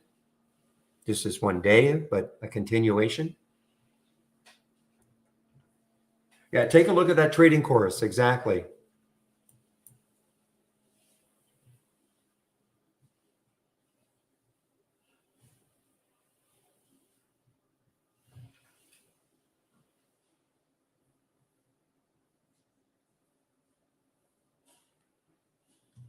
You know, the people you feel sorry for, I mean, the PTGX. So if you had PTGX and you had it, you know, up here in the $27 level, I mean, it was on a bit of a run.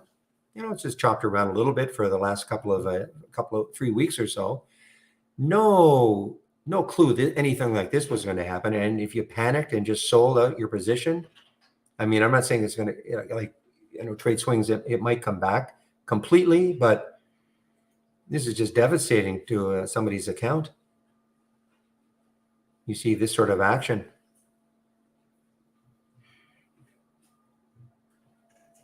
So now we're finally seeing the news, okay? The Johnson psoriasis pill disappoints in phase 2 trial. So now we're finally seeing, this news. And obviously this company has something to do with it.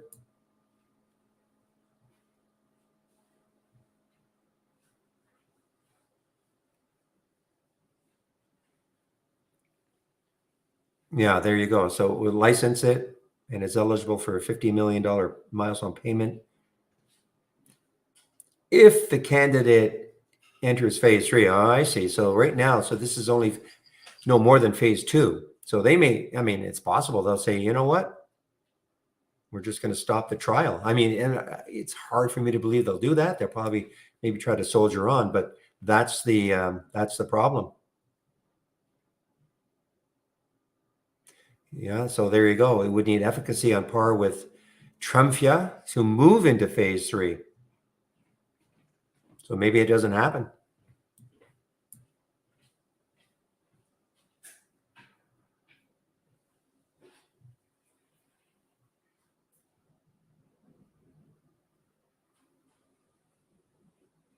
It's interesting that it took this long, though, to have it showing up in these IB headlines. None of this was down here.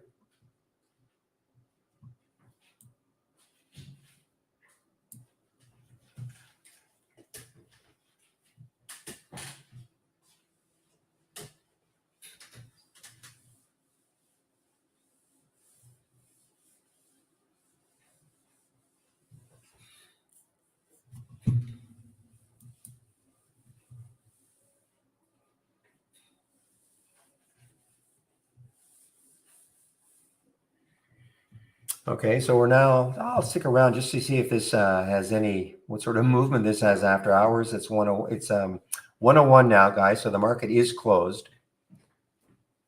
Main market, call it the main market after hours right now, or market hours. But now we're in after hours right now.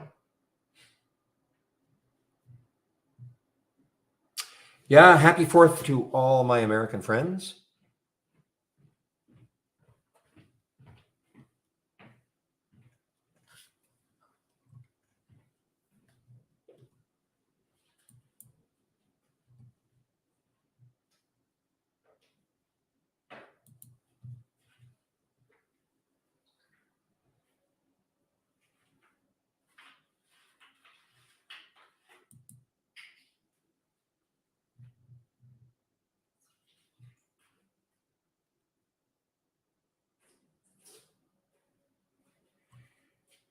Let's see if Riven kept going.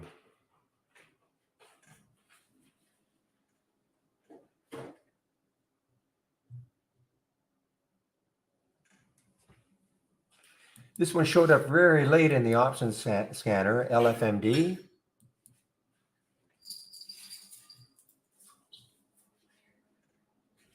Why I bring these up, and just in case something happens next week with it.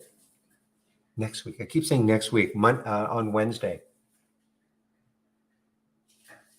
What a nice couple of month run this has been on. LFMD, $1.54, 464, about 2.5 months. Well, who gets married on a Thursday? Obviously you, Leanne. Congratulations. Must be a reason.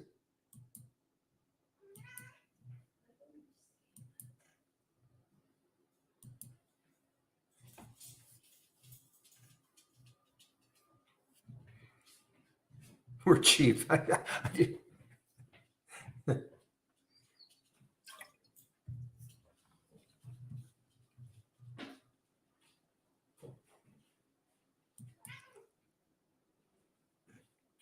Yeah, no kidding. I'll bet.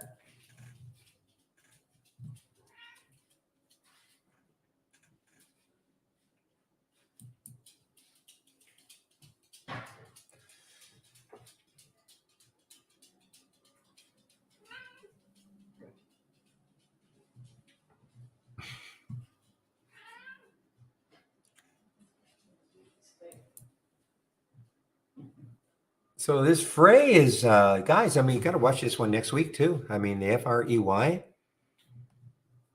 This had, of course, it started here really on the 26th, had a little pop the day after, but right here, this day, obviously on the 29th, had a massive pop.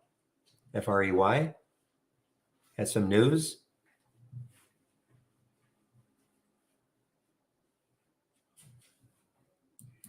That's right. This was the Morgan Stanley upgrade to 13.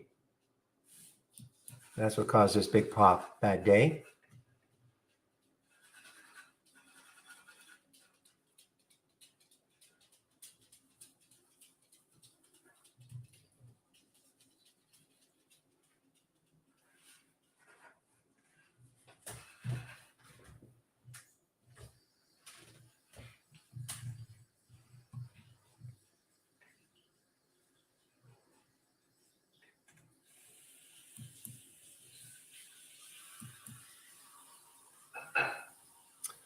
Okay, guys, I think that's really it. I'm just watching to see if this PTGX would have any sort of a big run after hours. Looks like it's just kind of settling in.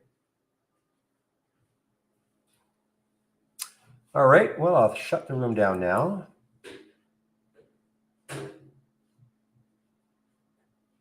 Get my script together.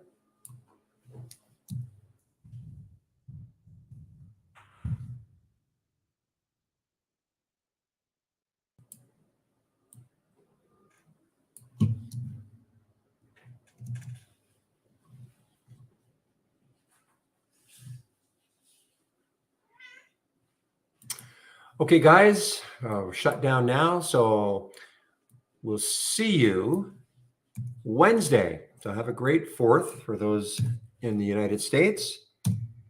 And we'll see you guys on Wednesday. And now for the YouTubers.